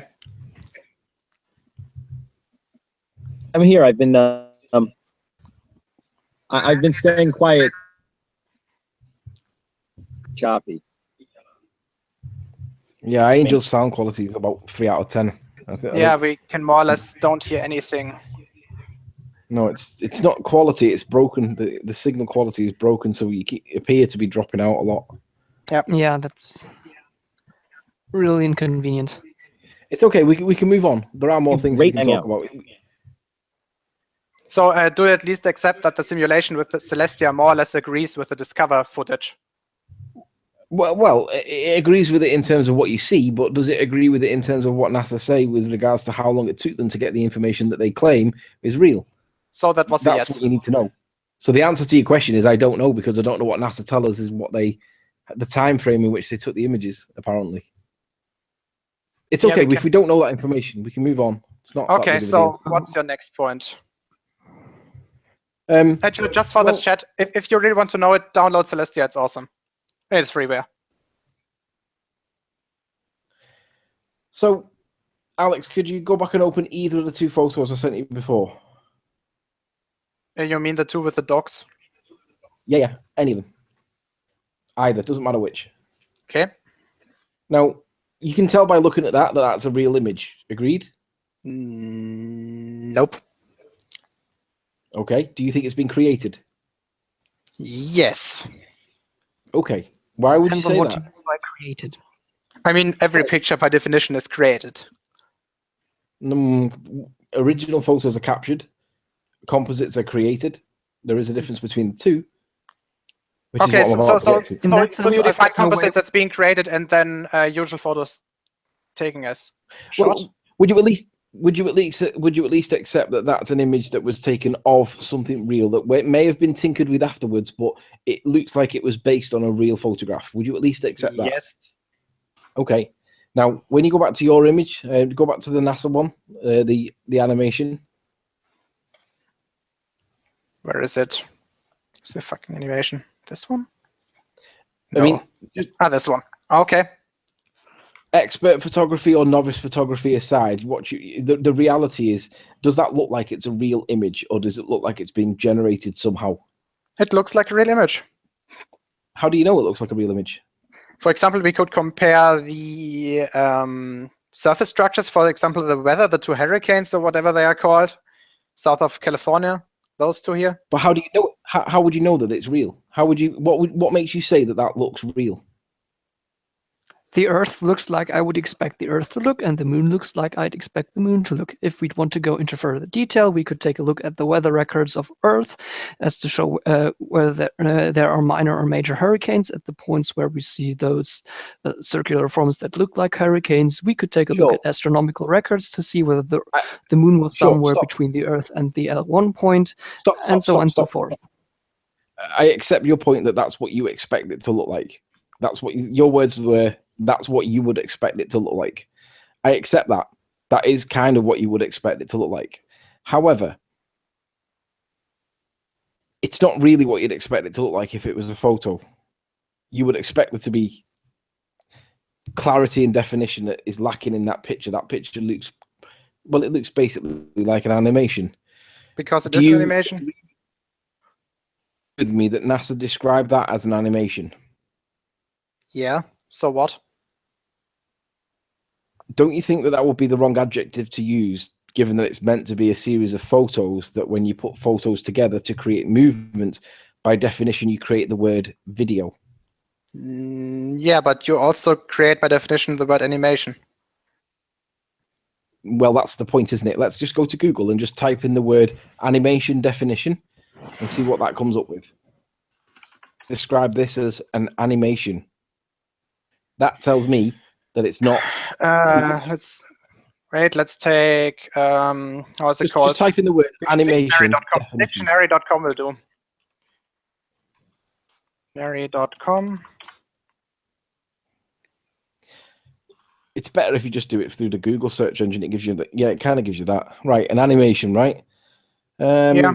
4A, a dynamic visual medium produced from static drawings, models, or objects posed in a series of incremental movements that are then rapidly sequenced to give the illusion of lifelike motion. Great. Can you just use Windows Zoom and such animations as for films, cartoons, video games, etc. Just basically, Alex, yes. Just zoom in a little bit to make that text bigger so we can read it. Okay, that's fine. Yeah, that's brilliant. Just keep it there. Right, so NASA used the word animation to describe the thing that we've just been watching. Now, in any of them, be it 4A or 4B, or maybe even, 4C, all of them descriptions there describe essentially a cartoon. Would you agree? No, because it doesn't say that the models or objects must be drawn or something. Well, they don't. This also applies to photography. You're aware of that, right? No, it doesn't apply to. How does it apply to a product of such animation, such as a film or a cartoon? Film or cartoon. It also includes a film. Basically, if you take something that's static, like a photograph, and turn it into something that appears to be moving, like what we saw, you can call it an animation. I don't see by definition, every movie you see is an animation. Right, stop. Let me speak. I'll address this because you two keep speaking over yourself. Let me speak and then you can respond. Okay. 4A, a dynamic visual medium, and I agree that it is a dynamic visual medium, produced from either static drawings, models, or objects posed in a series of incremental movements. We appear to have static drawings, not models. They're not models. They're not tangible. They appear to be drawings. The moon and the they Earth don't appear to be objects. Sure, they're objects. They appear to be static drawings posed in a series of incremental movements, which I agree we do have, that are then rapidly sequenced to give the illusion of lifelike motion. The key word there is illusion. Now, they are based on what appears to be computer generated rather than static drawings, and it is creating the illusion of lifelike motion, because I don't believe for a minute that the moon is doing what they show it is doing there, because if it was, they would have photos of the moon doing that, not drawings or paintings or computer generated, whatever you want to call it. How do you know it's computer generated? Because it doesn't look like a real photograph. I've shown you a real photograph, and it doesn't look like that at all. It doesn't even look similar. And the evidence of it is the fact that both the moon and the Earth both are out of focus. Yes, you could argue that they set it before they set off, but also that lack of clarity in the actual sharpness of the image is lost when you try and create it manually, because you don't get the definition or the depth to the image that you're trying to create. If I was trying to draw that black car, it would look like a dog's dinner. Even if I spent ages doing it, it would resemble the image, but it would be flat. And that's exactly what we see in the image that NASA give us. And it's sequenced to give the illusion of lifelike motion. Are you not being deceived? I think you're both being deceived if you believe that they are real photographs. Yeah, first of all, it's expected that the Earth will look more or less flat when photographed from so far away. No. Have you seen photographs of... No. Have you seen real photographs of spherical objects compared to flat objects? I mean, I do have one I could send to you. Sure. The thing is, Anthony, Yeah. I'm just going to give the photographer in your household a small challenge. Take a photo of a spherical object from a few hundred miles away, and take a photo of a flat object right next to it.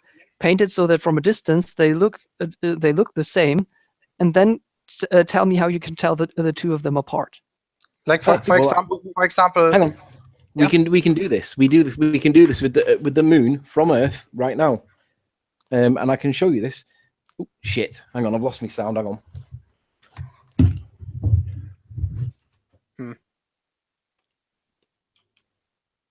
So I think we're going to limit this hangout to, let's say 30 more minutes.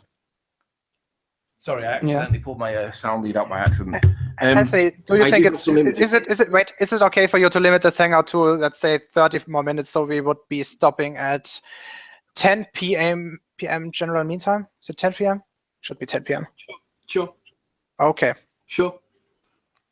That's fine. I'm going to send you, if I can find it quickly on my phone, because we can illustrate this right now if I can find the image I want. With the moon, if you look outside on a clear night, you see the moon, and we're told that the moon is a rotating ball. Well, it's a spheroid, a tidally locked ball. Yeah. No, they don't say spheroid about the. As far as I'm aware, they don't say spheroid about the moon. Yeah, the move is rather well-rounded compared to the Earth, which is kind of oblated by its rotation. Well, that was my next point. The Neil deGrasse Tyson description of oblate spheroid appears to be lacking. It appears to be perfectly spherical, and if you were to copy it into paint and then put a perfect circle over it, you can pretty much match it exactly. You mean of the Earth? The obliteness of the Earth is minuscule. It's like 50 kilometers or so. That will be less than a pixel. Well, he calls it oblate, and then he says it's more pear-shaped at the bottom half, and we don't see any evidence of that in the picture that we see. Alex, I'm going to send you a picture. Yeah, sure. Hopefully, come on. Yeah, it's doing it. Alex, when you get the picture, do us a favor, just open it up for us if you would. Sure.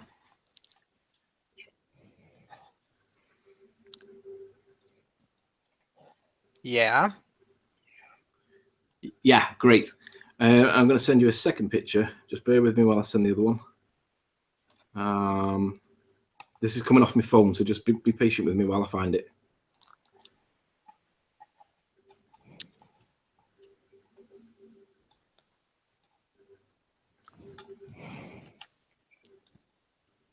Send via Skype.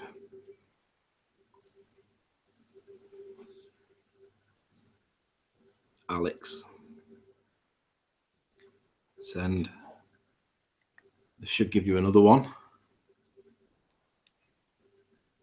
Okay. And then one final one, which is basically the two things next to each other. Send via Skype. Alex.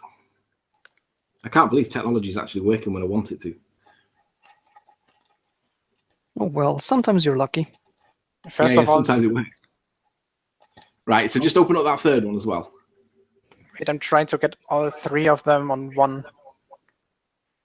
monitor so everybody can see them.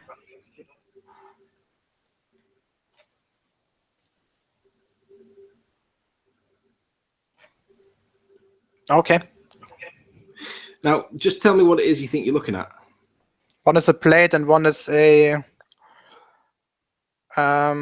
ellipse-shaped object. I don't know what it is. Maybe a part of a lamp or something. Is it not two plates? No. But in this case, we can see it by the reflections. Yeah. Maybe And you in an should try extended to way, you can also see that bias. in the image of the Earth. Because if it would be flat, there wouldn't be just that one single spot in the middle of the Earth first, and there wouldn't be the dark kind of edge on the right-hand side of the Earth, which is there because the satellite is kind of to the left of the line between the Earth and the Sun, or to the right of the line. So just answer my question. Based on the three images you see there, what is it you're looking at? Regarding these pictures or regarding the pictures of the DSCOVR satellite? Them three you've got on the screen. What? No. Yeah. You tell me what you think you're looking at. I already told you. One seems to be a plate or something, and the other one seems to be elliptical or spheroid. An elliptical spheroid. So would you say it's convex or concaved? Convex. So on maybe the a top lampshade. left, it looks kind of convex. On the bottom right, the left one looks also looks concave. I think that's the right word. Yeah, I mean, I always mix them two up. Convex. Well, concave means going in, and convex means to your face. Like cave means go in. So yeah, wait. Yeah, so the top left seems to be concave, and on the bottom left, the left one seems to be the other way around. Okay, so here's the definition.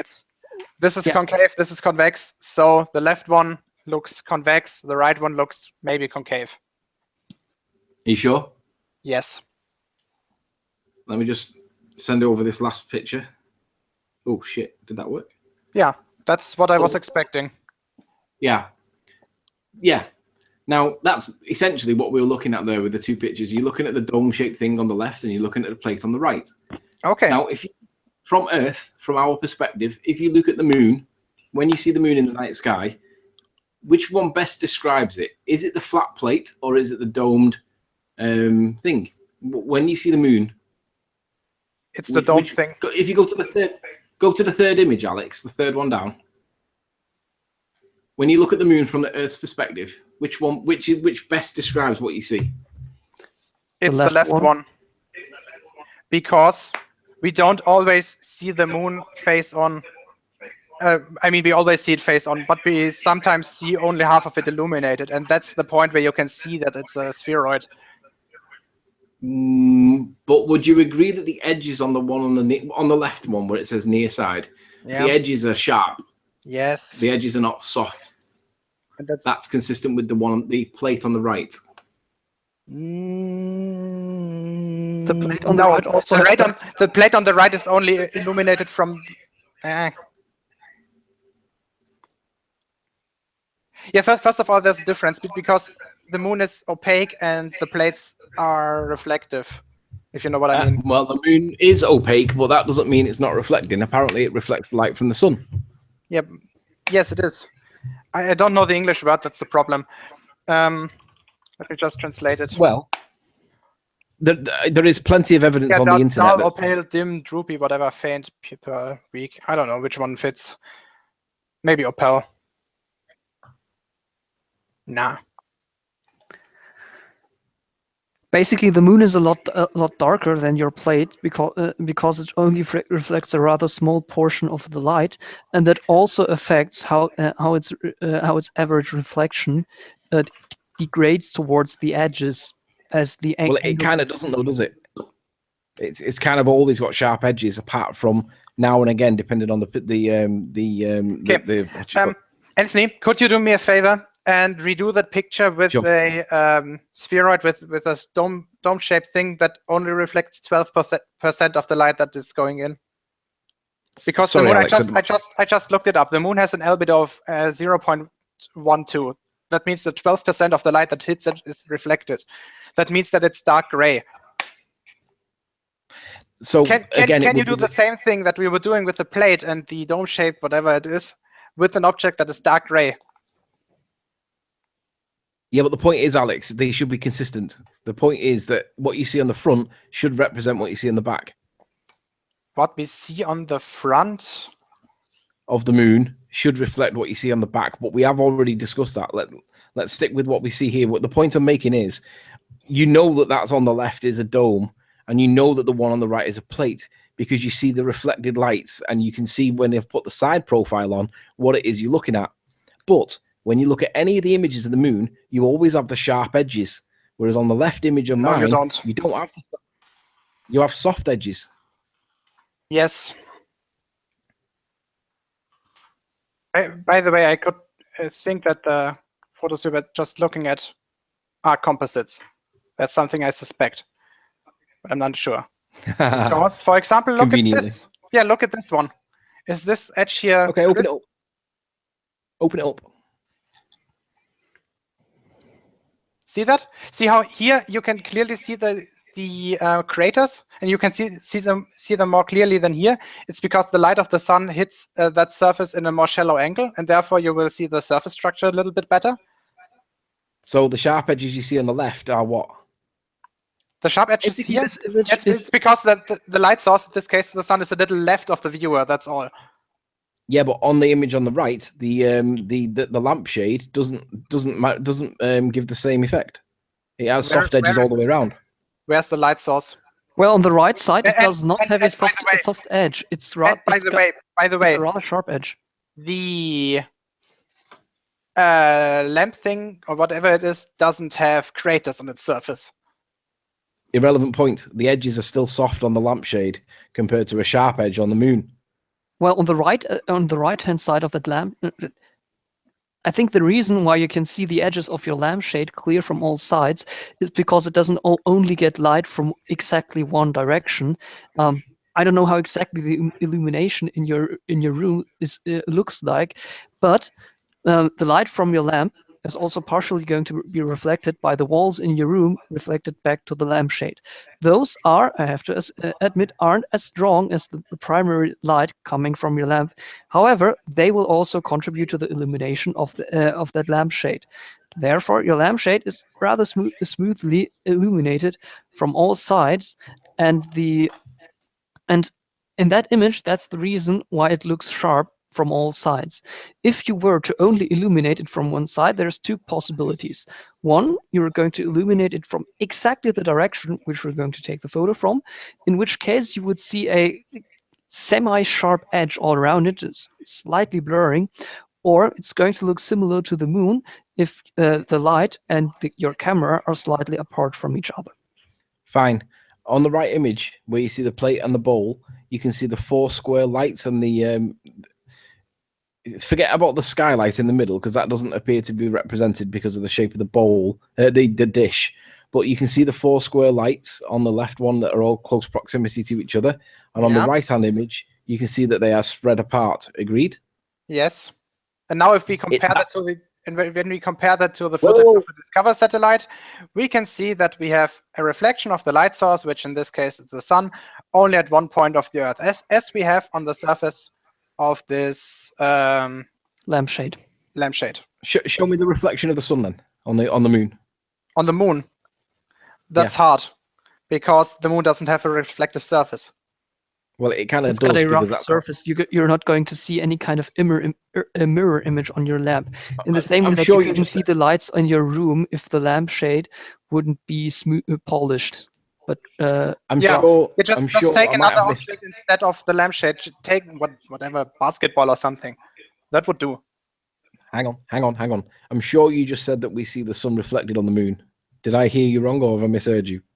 You heard me wrong. We do not see the sun directly reflected on the moon in the way that we see your lamp reflect in your room. I do agree. But do you agree that on the high gloss objects on the right, that the only way you can tell one's convex compared to concave is that you see the 4 lights in the center squashed, and then you see them spread apart? Is that the only way you can tell that one's concave and one's convex? It's one way, but it's not the only way. The other way would be to illuminate it from the other side and then look at how, for example, the shadows are cast on the surface. Sure, okay. But for example, essence, can you see your reflection on a white wall? No, you can't, because the wall is glossy. But my point is, the point I'm making is that you can tell it's convex or concave because of the reflection. Yeah. In the moon, we don't see any reflection, so you can't tell whether it's convex, concave, or flat. Not by that way, but yeah, not by that mechanism. But we can wait until the source of the illumination isn't directly behind us. Well, that's what we see in that transition of the moon across the Earth. The source of light is not directly behind us. No, we don't. Well, so you've changed. Yeah, more or less. I don't know Hector. What was the angle? You mean the field of view of the set of the Epic camera? That was 0.61 degrees. Okay.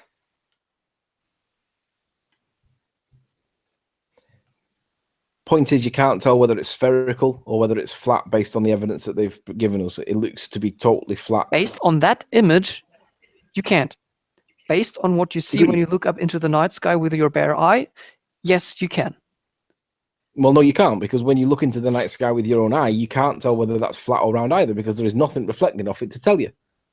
And what about the craters? You can see that the angle of illumination is shallow compared to the surface. Well, basically, the middle of the craters is not going to be illuminated because it's covered in the shadow of the edge of the crater. If you're standing here where my cursor is, right there, then the sun is going to be directly above you, and therefore there will be almost no shadows. Definitely no shadows. And if you're standing here where the angle of illumination is quite shallow or quite small, then you will have large shadows. And that's how we know that the moon is a spheroid, just by looking at it. Yeah, you say that, but the reality is you can't tell because there is nothing that proves that point. Yeah, I see what you're saying with the... Yeah, I see that, but I don't agree with you. You can't tell by looking at that whether it's flat, concave, or convex. Yes, I see what you're saying, but there are other things that would... That point is not proven. It just appears to be that way from our perspective. It doesn't mean it is. It just means it appears that way. It doesn't mean it is. Anyway, go back to the original image. Of the DSCOVR satellite? Yeah. This one, okay. Yeah. Can you... I did mention this before and I forgot to finalize this point. The black edge that goes around the right-hand side of the moon. Yeah, you already did. Yeah, I forgot to address the second part of that point, which was it doesn't appear to shrink or get any bigger as it transits across the face of the Earth, and it really should do if it was really a shadow. Yeah, it should. Well, it should increase or decrease in its size by 0.61 degrees, because that's the field of view that we get out of our yeah, okay, all right, fine. And that's fine, also okay. That we get from the moon. Yeah, and I wouldn't say that this over the whole width of the moon in that angle would cosine of 0.6. It's small. That's not important. And you forgot that this is not only an effect of the shadow. It's also an effect of the camera, because we already showed you that the different wavelengths aren't taken at the same time. Fine. Okay. And also, if it were exclusively caused by the by the shadow of the camera, as a result of basically the percentage of the overall width of the moon, that the width of that line would change, I'm getting a 0.056%. That's not something that you. I don't think that's something that we would see in that image. Just in. Okay, fine. Due to the resolution. I can accept that. I just wanted to point it out. Moving on, next point. Where's all the satellites that are apparently polluting our night sky? They are small. It's hard to see them. Oh, right. So you just conveniently can't see them. Do you want? Anthony, Wait, Hector. Anthony, if you want, we can calculate the angular diameter of a satellite as seen from the planet and then compare it to something like, let's say, Jupiter.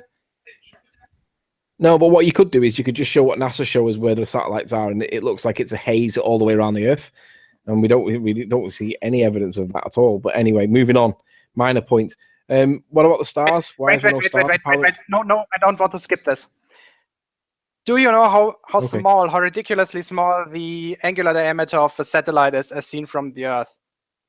Oh, it's massive. We can see the ISS with our naked eyes, and that's 600 kilometers high. Yeah, it's 600 kilometers high in contrast to many satellites that are 40,000 kilometers away. And it's more than 100 meters in diameter. And it's still hard to resolve. Yeah, and we can see it with our naked eye. Sure, we can see it with our naked eye. I'm expecting a bumblebee to go flying across the sky, and that will be the ISS. In fact, I'm expecting Tim Peaks to put his arm out the window and give us a thumbs up. What? Where is he? What are you talking about? I'm being facetious. Doesn't matter. I don't think that's a reference that you get outside of Britain. No, Tim Peaks, the astronaut. Yeah. Do you remember Tim Peaks? The thing is, the ISS is in a very, very low orbit at only 600 kilometers. That sounds like a far distance, distance that you'd have to travel on Earth.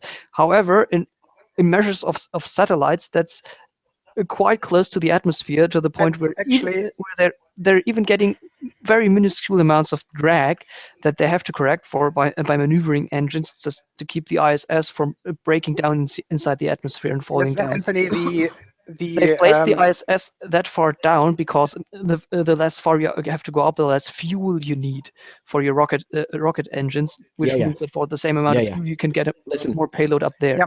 Anthony, the orbit of the ISS is more or less unpractical for a satellite. You wouldn't expect a satellite in that low orbit. You would expect it higher up because the drag of the atmosphere is making problems at the altitude of the ISS.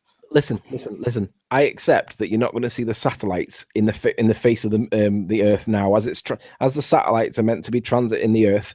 I accept that you wouldn't actually see them, but where you would see them is when the satellites are perpendicular to the Earth. There's thousands of them up there. Apparently, we should see a haze around about the equator where the light is reflecting off the sun onto the satellite, but only when it's in its perpendicular state. So it would be far left of the Earth and far right of the Earth. You should see a haze on the atmosphere, in the atmosphere of all the thousands of satellites that are meant to be orbiting the Earth. I accept in the middle you wouldn't see them, but on the edges you should see reflected light illustrating that there's thousands of them there. We don't really see that either. Is that just happening to be a focus thing, or is it where they weren't accounting for that when they? I mean, we should see these satellites. Yeah, I mean, I think you're overestimating. Hold on. No, that's something that we can calculate. A geostationary orbit, which is probably where you'd find most satellites, is at 35,700 something. Actually, Hector, I think most satellites are lower. Geostationary are just the communication satellites. If you just Google satellite map, Alex, on a Google page, you'll see how many satellites are meant to be up there. It shows you the propensity in regards to the equator, and it shows the density of them, and there's bloody shitloads of them. Yeah. Okay, Anthony, the thing is, we've got 80. Basically, the geostationary orbit is nearly 100 times further away than the ISS. Let's just give Alex this point that the satellites are much closer and go to half of that. Let's say 50 times. Yeah. And the satellites are about 1 to 2 meters in width, which is about 1/50th the size of the ISS. So we've got 50 times as far away times 50 times smaller, means that each individual one of those satellites is 2,500 times darker or less bright than the ISS. Fine. Alex, scroll up to the top of the page. In order for you to see those satellites, you would need about probably 500 or more of them in about as close together that they might collide with each other any moment. And hang on, let me address. And Hector, just hang on for a second, okay? Open up either image 2, 4, 6, or 7. Any of them. 2, 4, 6, or 7. I think this is more or less identical. Yeah. Okay. Yeah, that's not a great. Can we go with either 2 or 4 because they look like the better ones? They look like better quality. Yeah, Right. you realize that the satellites here are drawn not to scale, right? Yeah, I know that, but the point is, if you honestly expect us to believe that we can see Jupiter at 360 million miles away, and Jupiter you is honestly expect us to, 150,000 kilometers in diameter. doesn't matter, it's reflected light from the sun. If you honestly believe that you can see stars that are like 400 light years away, and you honestly believe that you can see shit that they tell you that you can see, are you expecting me not to see reflected sunlight from the sun on such a close proximity to Earth? Actually, you can. There are refractions from satellites, and for example, they are called, how are they called? Iridium flares, for example. Yeah. Where are they? Where are they? You should be seeing stuff not necessarily that clear, but you should be seeing, well, I would say twinkling stars. There should be thousands of them on that image, and there's not one. Anthony, may I give you a short, mini explanation or kind of example as to why you can't see those satellites? No, because the argument that you're going to now use is the same argument for why you also used when you can see stars that are light years away. You can't have it both ways. If you can see the reflected light from 100 meters away, can you? You can't see a car from 100 meters? Yeah, you can see a car from 100 meters away, right? Basically, if there's nothing in between you. Can you see a fly from 100 meters away? Can you see the car's headlights from 300 meters away? It doesn't have headlights. It's not actively producing light. This is more for a comparison. In that sense, it would be the comparison between the headlights of a car and a firefly at a distance of 1 kilometer. Yeah, but apparently you can see an LED from millions of miles away, which is effectively what they claim stars are. So you can't have it both ways either. You can see the stars millions of light years away and they're a pinprick pixel in the background, or you can't see them from millions of light years away. But if you're going to argue that you can see light years away, I'm not having it that you're not going to see reflected light of the satellites as it's orbiting the Earth on their geostationary orbit as the Earth's apparently spinning in the image. Actually, I've just see reflected light. Can you take a look on the picture that I'm sharing, on my monitor that I'm sharing? Sure. Yeah, it's a prediction for iridium flares in the next days. Prediction? Of iridium flares. An iridium flare is a reflection of a satellite of the Iridium system. Iridium is a system of, I think, 20 satellites that are used for telephone communication. Fine. So what? What's that proof? That there are indeed reflections that you can see, as you claim.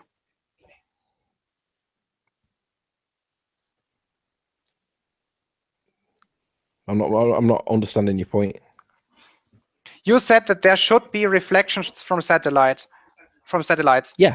Yeah, here's a list of satellites that are going to cause reflections in the next days that you could be able to see if you were at the given location. Alex, that's just a spreadsheet. For fuck's sake. Iridium flare. This is how it looks like. I mean, this is time-lapse photography, but you would see the satellite moving from one side to the other. But what, so you really accept that that's evidence of a satellite? Yes. Because you can calculate the position of the iridium flare only based on the orbit of the satellite. Fine, if you believe that that's evidence of a satellite, then fine, that's fine. But what my point is on the original video... Wait. You claimed that there should be reflections from the satellites. I just showed you that there are. No, I said on the image that we see, there should be reflections of satellites, and you haven't shown me that there are. You've shown me the science to explain why there might be, but on the evidence, there is none. You need to show me on the evidence that there is some. You would expect there to be satellites visible in the image that the EPIC has taken from the Earth and the Moon. You would be expecting to see the reflected light from the satellites. Yeah, the problem with that is that we've got the Earth in the background, which is in relation to the other cosmological objects rather bright.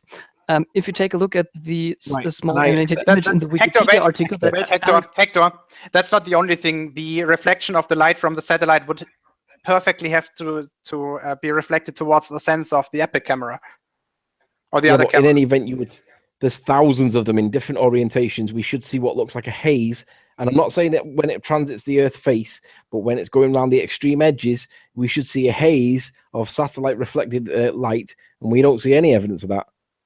So you're basically saying that every satellite should be a small little bright dot on that image, or every Why not? That's what they larger tell us. satellite. That's what they tell us the stars are. Why would it not be the same concept?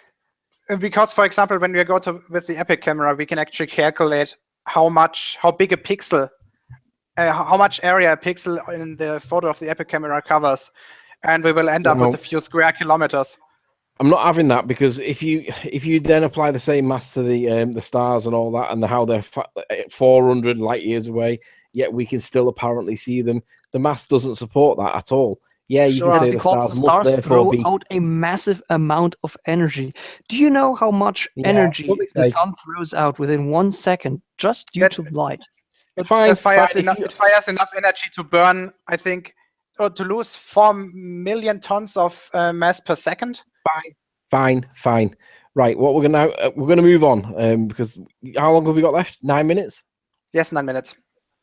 Right, just do me a favor. Go to Google and research just the definition for the word delusion or deluded. Oh God. Dictionary.com.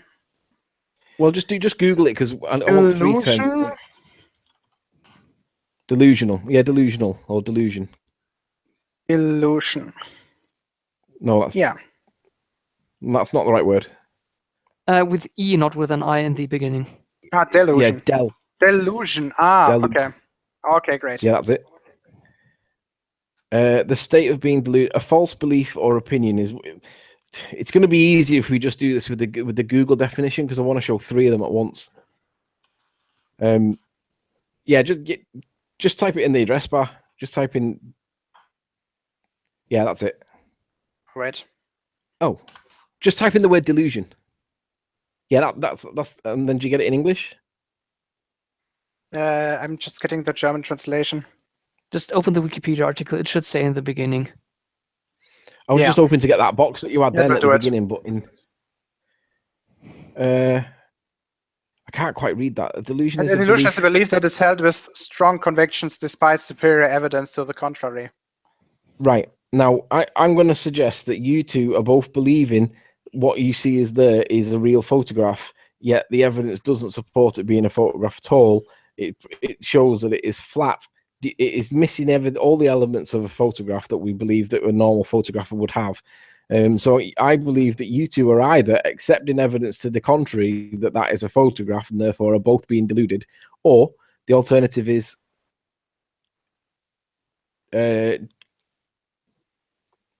Alex, just go to google.com. Yeah. Or do google.co.uk.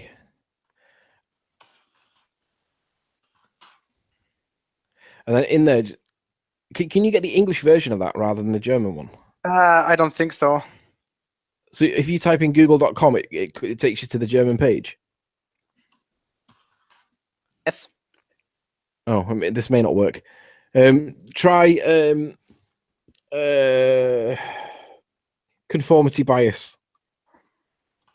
CONFOR here, conformity bias. Confirmation bias is the tendency to search for tendency to search for, interpret, favor, and recall information in a way that confirms one pre-existing beliefs or hypothesis, whilst giving disproportionately less consideration to alternative possibilities. To be fair, you've given equal consideration to alternative possibilities, but the fact is that you both, when you do the maths and stuff, and you do the when you try and justify what you see evidentially, you don't look for the arguments against what you see to be. You only look for the arguments in favor of what you see. You don't look for the arguments against. Now, we looked at the arguments against them and showed that they were wrong. There's a difference. Yeah, but when you look at a photograph of that black car that I showed you, and then you look at the apparent photograph of the moon transit in the Earth, there is a massive difference between the two of them. One is because one is a car and the other one is the moon. Of course, there's going to be a difference. Yeah. Well, no. Why should there be a difference? You should look at the image of the moon and one image should be the image of a car, and the other image should be the image of the moon. Right. You should look at it and say that's clear. You should look at the moon one and say, clearly, that is clearly a photograph. It's clearly not anything else but a photograph. But you can't honestly do that with any sincerity unless you are suffering with confirmation bias, because it doesn't satisfy the definition of a photograph. It looks like a composite image that's been created on a computer because it lacks definition, it lacks clarity, it lacks focus, it lacks all the metadata that proves it's a photo. It lacks everything that we know to be a photograph. And this is what you guys are doing. You've got bias in favor of what you believe to be a photograph, and you can't even see that it clearly is not a photograph. Go back to google.com and search for the phrase video, and then search for the phrase animation, and look at the difference between the two words. Actually,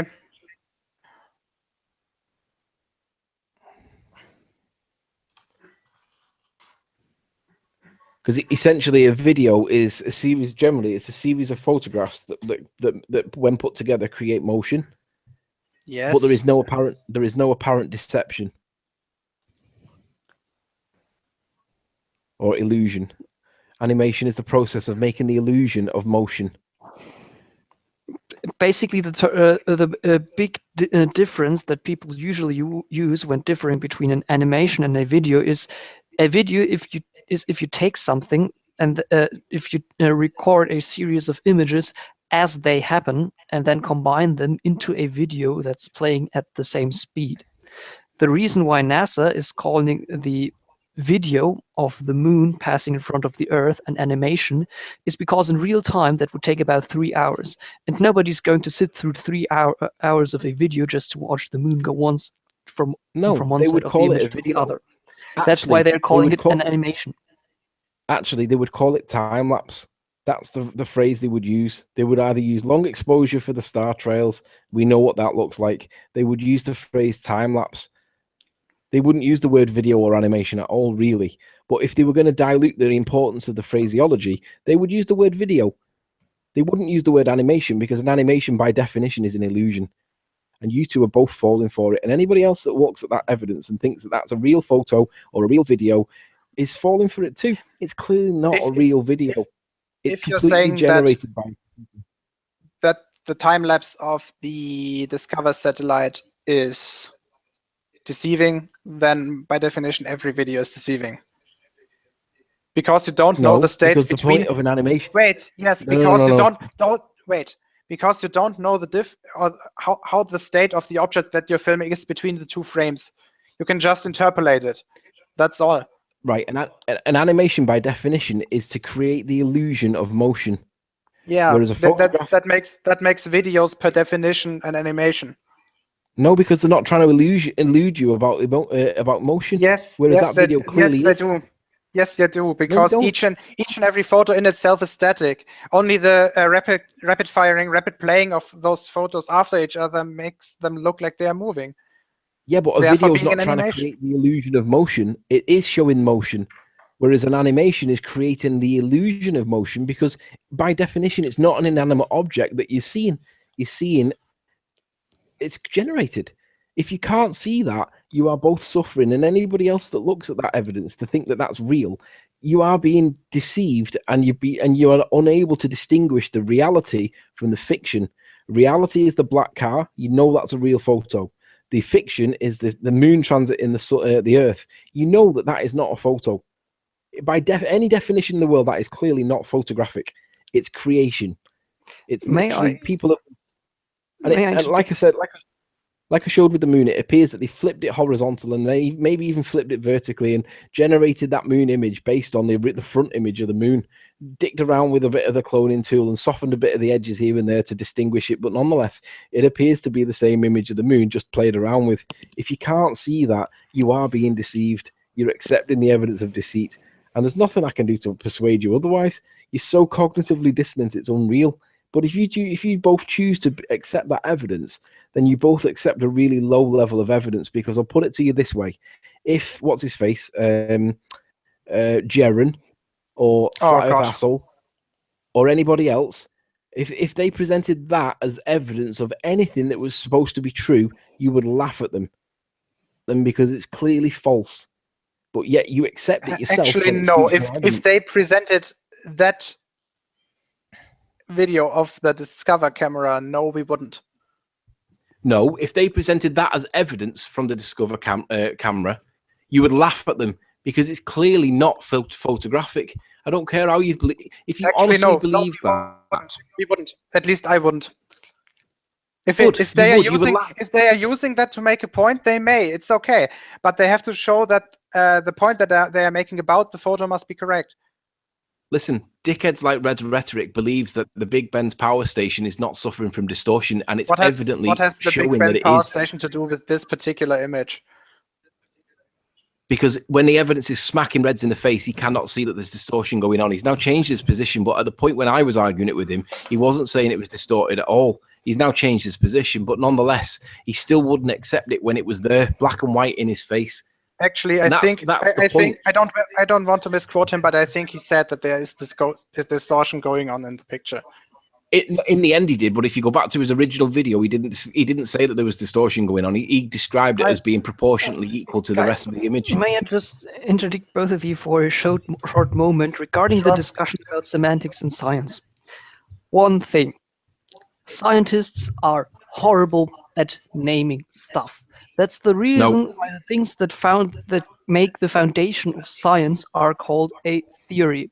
If scientists were good at naming stuff in the way that people outside of science understand it, those things wouldn't be called theories. They'd be called something else that makes it a lot clearer as to what scientists mean by them. If you try to nail down a scientist on its semantics, it's like nailing down a guy who's learned science in a foreign language by not using English terms. So you're saying your argument is that they're not very good at naming things, yet when you look at things like Operation High Jump, which was about scaling the walls at Antarctica, and you have a look at Operation Fishbowl, which was setting thermonuclear detonations in the upper atmosphere, and then you look at Operation Joshua, which means of God. You look at them names and then say that they're not actually very good at naming anything, yet they're totally coincidental that they seem to be describing exactly what they're doing. And then in this instance, you say, in what way is Fishbowl describing a detonation in the atmosphere? Because the argument is that they were blowing up. When they went up and did the Apollo moon missions, that didn't really happen. They got high enough to realize that there's something structural up there. Can we please stick with the discovery? Actually, we're past 10 p.m. CST, not CST, GMT. Do you want to continue another time? Because I find this topic fascinating to talk with you. No, we can conclude. Okay, great. The reality is, and my conclusion is, if you honestly accept that to be evidence of photography or videography, then you are actually being deceived. The evidence is terrible. There are loads of things. I mean, I went through, what, maybe 15 things that's wrong with them evidences. Yeah, you may have debunked some of them, and some of them you clearly haven't, but believe them anyway. The reality is, if you honestly accept that as evidence of the moon transits the Earth the way they showed us, you are being deluded, and you're not able to distinguish between reality and fiction, because that is clearly fiction. Alex? No. For the reasons we already presented. If I may give you my conclusion. Go on, Hector. Anthony Riley does not believe you is not a valid piece of evidence. And apart from that, I didn't really see a lot of convincing things this evening. Sorry to break it to you, buddy, but you're in denial. You didn't really manage to convince me of anything. You're in denial. There is no way that evidence is credible. It's ridiculous. If you can't see that, then nothing's ever going to smack you in the face harder. That is the most obvious evidence of bullshit you'll ever come across. Anybody that believes it is really being deluded and being deceived. If you can't accept that, that's fine. We agree to disagree. But honestly, if you believe that that's real evidence, then you may as well believe in Santa. Okay, that was one of those stupid things I've ever heard. Sorry. It's because it's comparable to your views on that evidence to be real. You may as well believe in Santa. At least Santa's before we go into calling each other names and other stuff, let's end it for today. That's probably the wisest decision. No, I don't mean it personally. I don't mean it personally against either of you two. I don't either. I'm not talking about you as being stupid. Just your ideas. You may as well believe. If you believe that is evidence to prove that there is some kind of thing up there taking the images that they claim they're taking, honestly, you may as well be a 6-year-old and believe in Santa, because at least a 6-year-old believing in Santa is at least innocent. because that's the only way that you're going to believe that innocence. But anyway, let's finish. We're on 10:05 UK time, and let's be honest, Globebusters is on now, and that's much more interesting. Okay, see you next time then. Thank you very much, guys. We'll speak to you soon. Bye. Bye. Bye. Hector, do you want to stay in? Going to have a nice short after-show clusterfuck? Yeah, I'd really like to, although I've got the suspicion that this is going to turn into, well, I don't like talking not nice things about people, and I'm fearing that it might turn into try to avoid it. So, what we are going to do now, first of all, Angel, I would like you to leave to make more space for the other ones. I was going to communication really hard. Did you even say again? We can't really hear you. It's I'm going to drop out. My communication is horrible anyway. Okay, see you. So what's going to happen now? I'll invite first of all some of my friends that I know personally and who have hopefully seen the Hangout, and then afterwards I'll open it for the chat. So first of all, for my friend's microblog and Hillel Finder, however you would pronounce this, Mariah. I don't know if you've seen it. And what else do we have? Domingi. Okay. Kill me.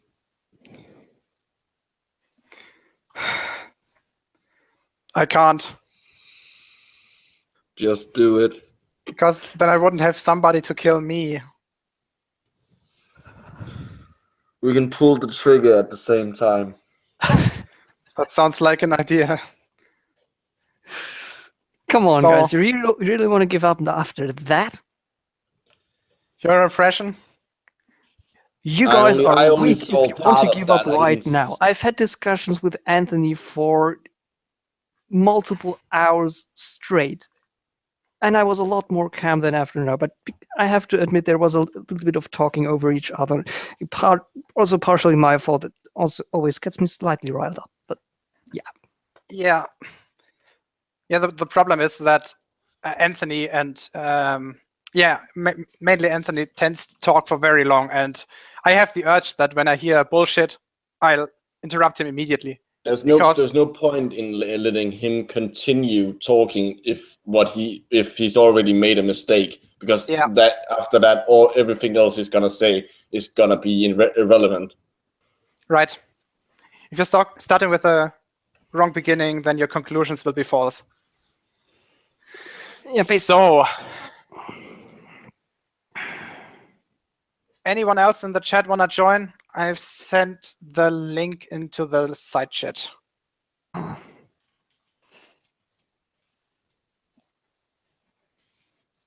A friend of mine just told me via Skype that he'd want to join. Just click the link. Sure. The simple fact that he denies that, that he argued against photography being based on optics. Oh, that was painful. Hello. That was really painful. Also, I don't think he knows what you meant when you said that scientists are terrible at naming things. They're good at coming up with cool sounding things for their projects, but all the terminology used within the field, just within biology, all binomial, so many of binomial names are horrible, but because there are rules about how you can change them, you can't go back and do anything about it.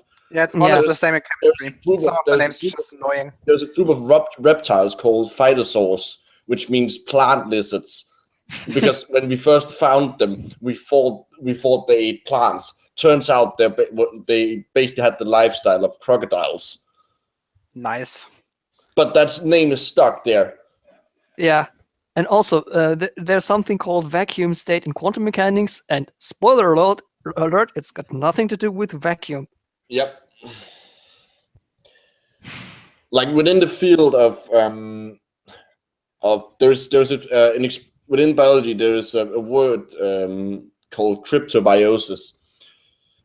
This word has two completely different definitions depending on who you talk to.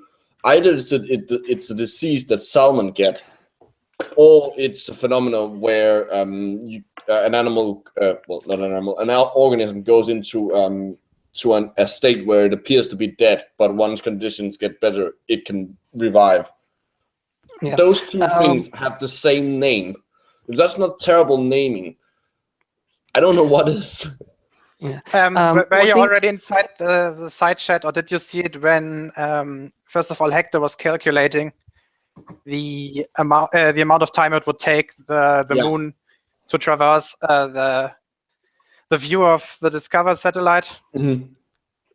Did you notice how Anthony rejected that completely? Yep. Yeah, it's basically him saying math doesn't count. Point. Which is kind of a funny statement to make in itself, that math doesn't count. Yeah, that's true. Yeah, it was kind of what I was getting at with asking me, hold on, you say math doesn't count, you prove to me that eyesight counts. Because basically that's the same thing. Your eyes are lenses. Your eyes work much the same way as a camera work. The main difference is that a lot of the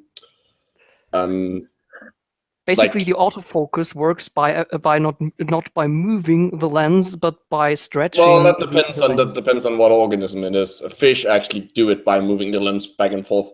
But the main difference, big difference. Asked in the chat about how my sessions with Anthony, and I actually bought that webcam for those sessions. And Alex, if you want to show my screen on the Hangout, your screen is being presented, so that's all it's showing. It is presented in the Hangout, but not presented in the YouTube video.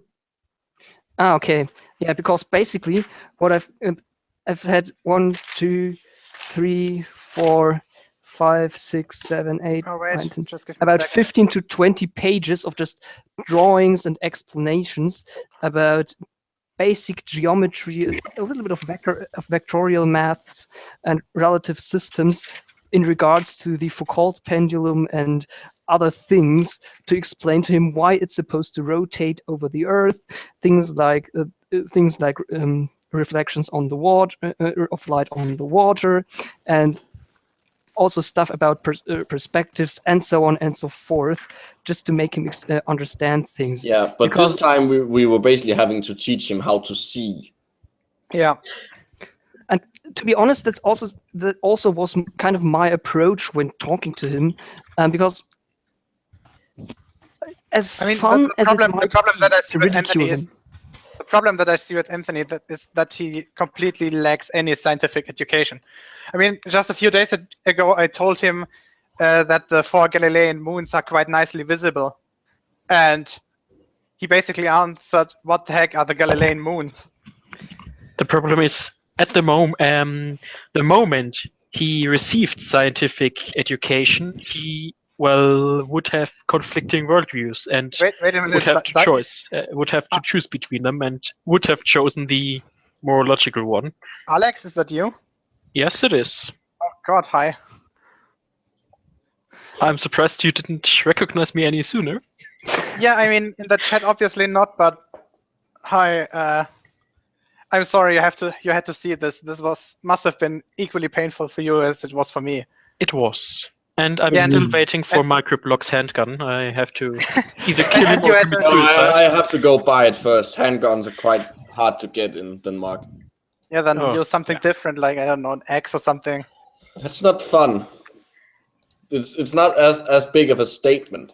What about a harvester? Ooh, yeah, that might work.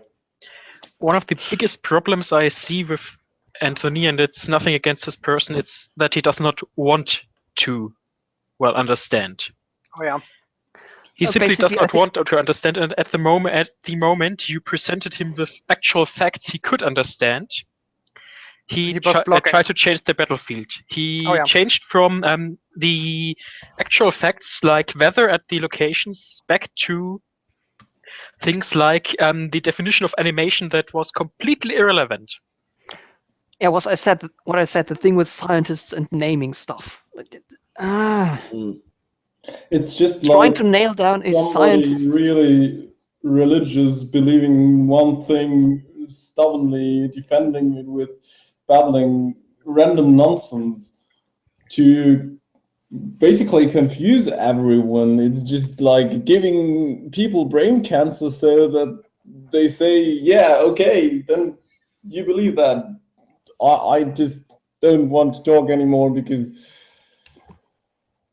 well, you just stubbornly call bullshit and everything we're trying to tell you. It's really awful to watch. Yeah, there's usually this moment in debates I have with Anthony where I just break, where I can't take it anymore. And this time this happened surprisingly soon for some reason.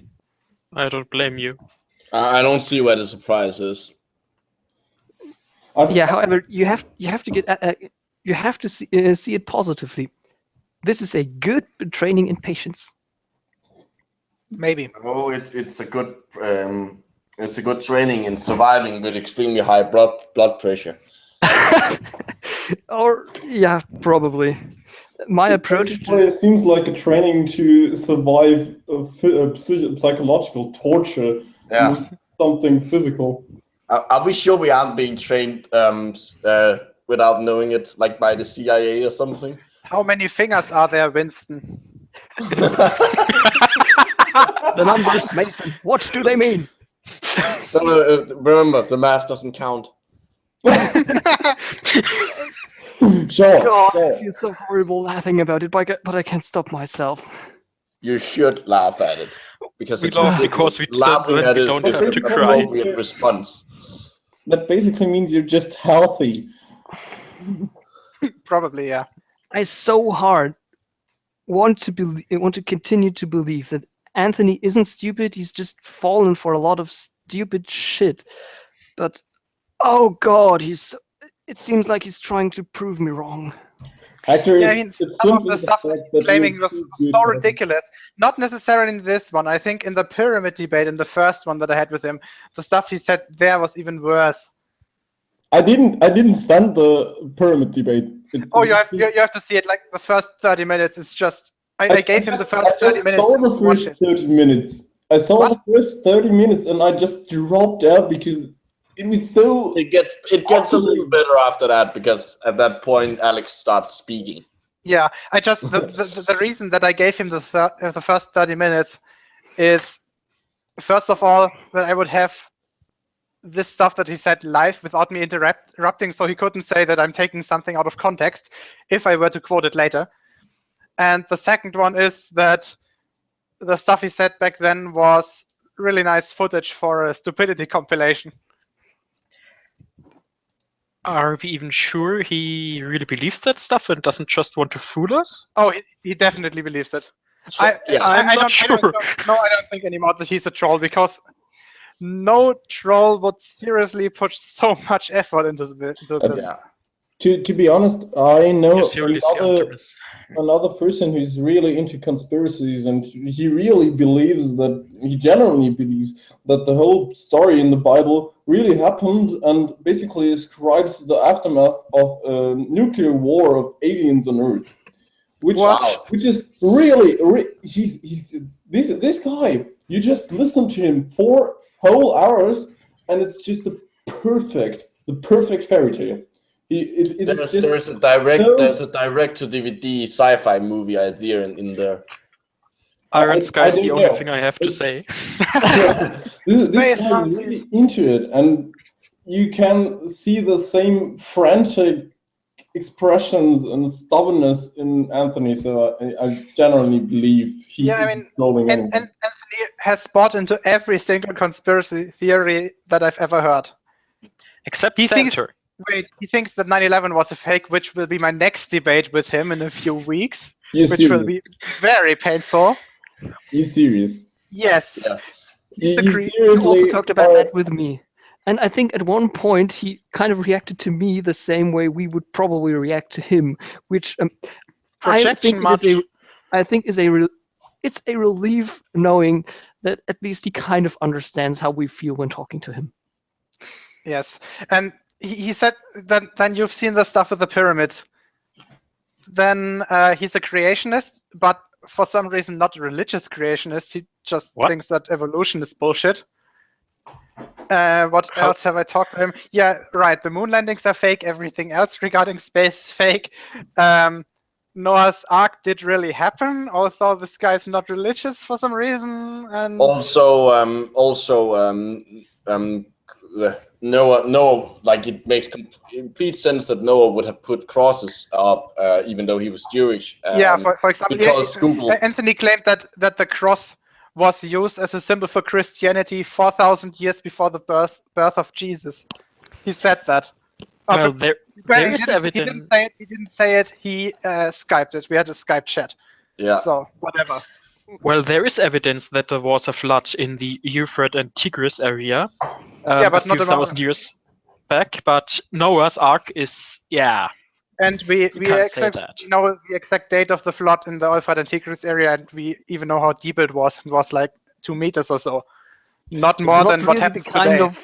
Not devastating flood that would have required a big ark to preserve life. Also, have you ever noticed that no one else in the world had a boat?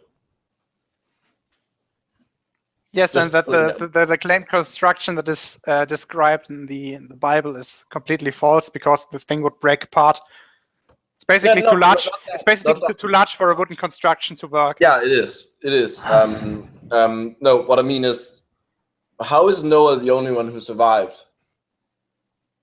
No one else in the world had a boat and managed to survive a year at sea. Because it's not. Well, inbreeding hasn't been a problem since Adam and Eve, so yeah. Because it fits the story. Yeah. It's just. You're asking me for a reason? A lot.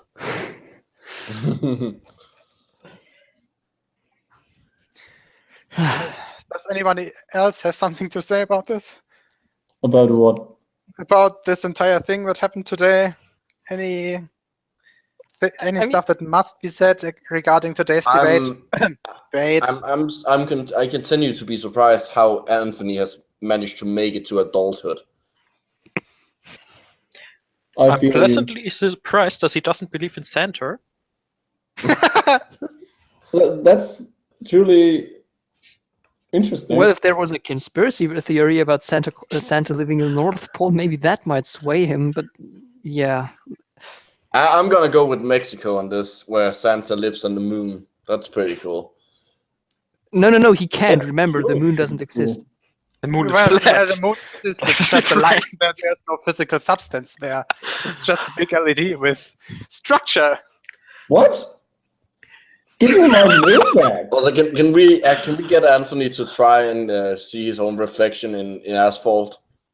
And not only in asphalt. I mean, yeah, asphalt would do it, but I think a white wall will do the same effect. Well, asphalt would be closer to the moon than a white wall. Yeah, the albedo of the moon, really 12%. Just for comparison, the albedo of the most reflective object in the solar system, which is, I think, Saturn's moon in Celadus, is 99%. It's completely white because it's a block of ice. Yeah. Well, it's not a block of ice. It's a planet with a lot of ice on it. No, it's not a planet. It's a moon. But whatever. So, yeah. It's full. There's a rock inside it. That's what I meant. Yeah. So, I think I'm going to end this hangout for today to recover from the pain. Is there recovery to be expected anytime soon? There is. To be honest, it's like your pet dying. You recover from it, but you never really forget it. If you know what I mean. That's a surprisingly dark yet accurate description. Is this really that horrible for you guys? What? Is this really that horrible for you guys? Because, I mean, it is a lot of... some time, yes, it is. Because I was talking to him live on YouTube maybe for, added up maybe 12 hours or so. Okay, I have never really made it that far. There's a point when, how can I describe it? Your brain scars. No, not my brain scars. It feels like your maybe like a stroke. I don't know. For some reason, your heartbeat goes down, so you have to concentrate on not dying, and then your face starts to feel numb. That's it. I think that's just the alcohol. To be honest, today I'm totally sober. I don't have any alcohol here. That's your mistake. Yeah, that's wait, actually, I've got a bottle of Jägermeister. Give me a second. I'm hungover, so that doesn't really help. So, well, at least you can't get any more headache because you already have it. What the fuck is the Jägermeister? You drank it during this. You just didn't notice. Your body did it without your knowledge to defend itself. The problem with alcohol is it is like pain medicine. You have to take it beforehand to not feel the pain. No, you can take it while. Like pain medicine. Like, do you take pain medication before you have pain? If I'm at the in this case, a microblock I took a pill of aspirin before the debate. Well, did it help? Yeah, I mean, I don't have a headache, but I have that doesn't mean it actually worked. If you know what I mean. We can conclude this. We have a sample size of 1 with no control group. It's yeah. One thing that would really interest me is, where did Anthony grow up? What was his social, let's say, background? Liverpool. Yeah. Where does he come from? How did he? What institution you mean? Oh. You can't blame this on a single institution. You can't blame this on a single institution. No, I'm not blaming it on the institution. I'm just saying that it is a likely place where he would have grown up. That's the only explanation why he was managed to grow up and didn't walk out into the street and got ran over. The only education that he probably got was a nursery garden in German Baumschule. Oh god! I don't think nursery garden is a thing in. I don't think that word is school. Yes, it exists. I just looked it up. So it's called that? That's a weird. Yes. I've never heard that. In German, the German equivalent is called a Baumschule. That means tree school. Yeah, it's basically lots of people planting trees so they can dig them out when they're a few years old to plant them in the woods. More or less. Yeah, and unfortunately, he like reading stations into trees. Yeah. That's where they teach trees to grow. What do you think about his claim that he was claiming that the backside of the moon was basically a photoshopped and turned around version of the front side? You mean how it doesn't look at all like it? Yeah, he was pointing at 2 craters on the front side and 2 craters on the back side, which kind of look alike, and therefore concluded that everything must be photoshopped. It might be because all craters look alike. They're all pretty much like craters, ellipses, and circles with lines from them at different sizes. That is how craters work. The funny thing is that when we show him a crater on the Earth, I was having a conversation about him with a crater that is about 50 kilometers south of where I lived, which can be shown to have more or less identical internal structures to the craters on the moons, regarding the central mount, regarding the structure of the rims, and regarding the material that is ejected from the crater, and he completely ignored it. Didn't he also suggest that he thinks that the crater might have been made artificially? He said that if we gave him an excavator, he would take a week to dig this crater. Yeah, good luck. It's 25 kilometers in diameter. Have fun. That's a very big excavator. We should employ him for grant building projects. Yeah, actually, if he would just dig holes in the ground, he would be actually a useful member of society.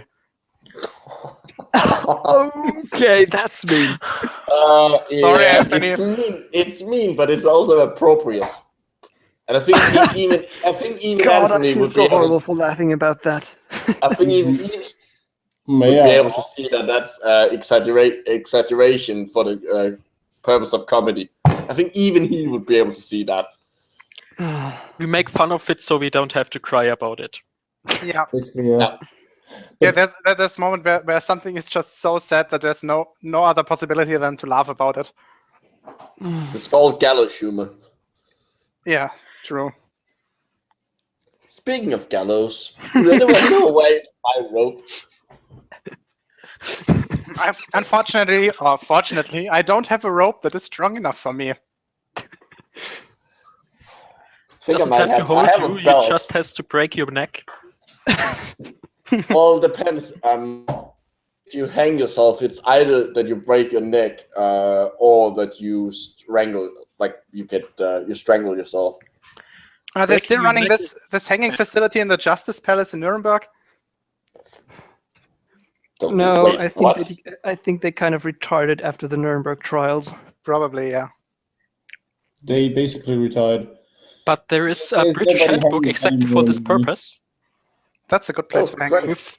With rope lengths for appropriate body size and mass to painlessly kill someone, execute someone by hanging.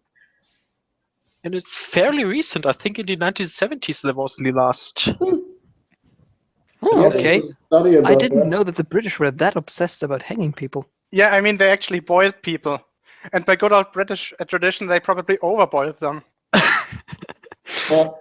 Wow, that's a weird thing. To be honest, I stole that joke from John Oliver.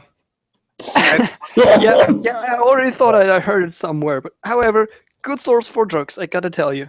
Yeah. Okay, so finally I'm going to end it.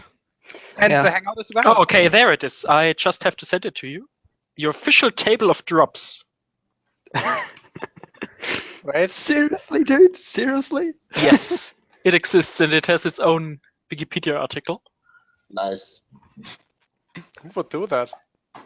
The British. Who else? Yeah, the British are weird. 1965. Official table of drops. Yes. It's a manual which is used to calculate the appropriate length of a rope for long drop hangings. That is such an innocent name. How did they create it? Like the sample size, I Empirical really like study. I really like to read that paper for some reason. That must be weird as hell.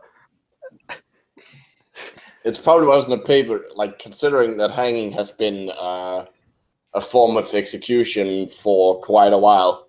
Yeah, but there should be some statistics behind that. It's probably just experience. Yeah. Empirical study, as I said. Yeah, probably.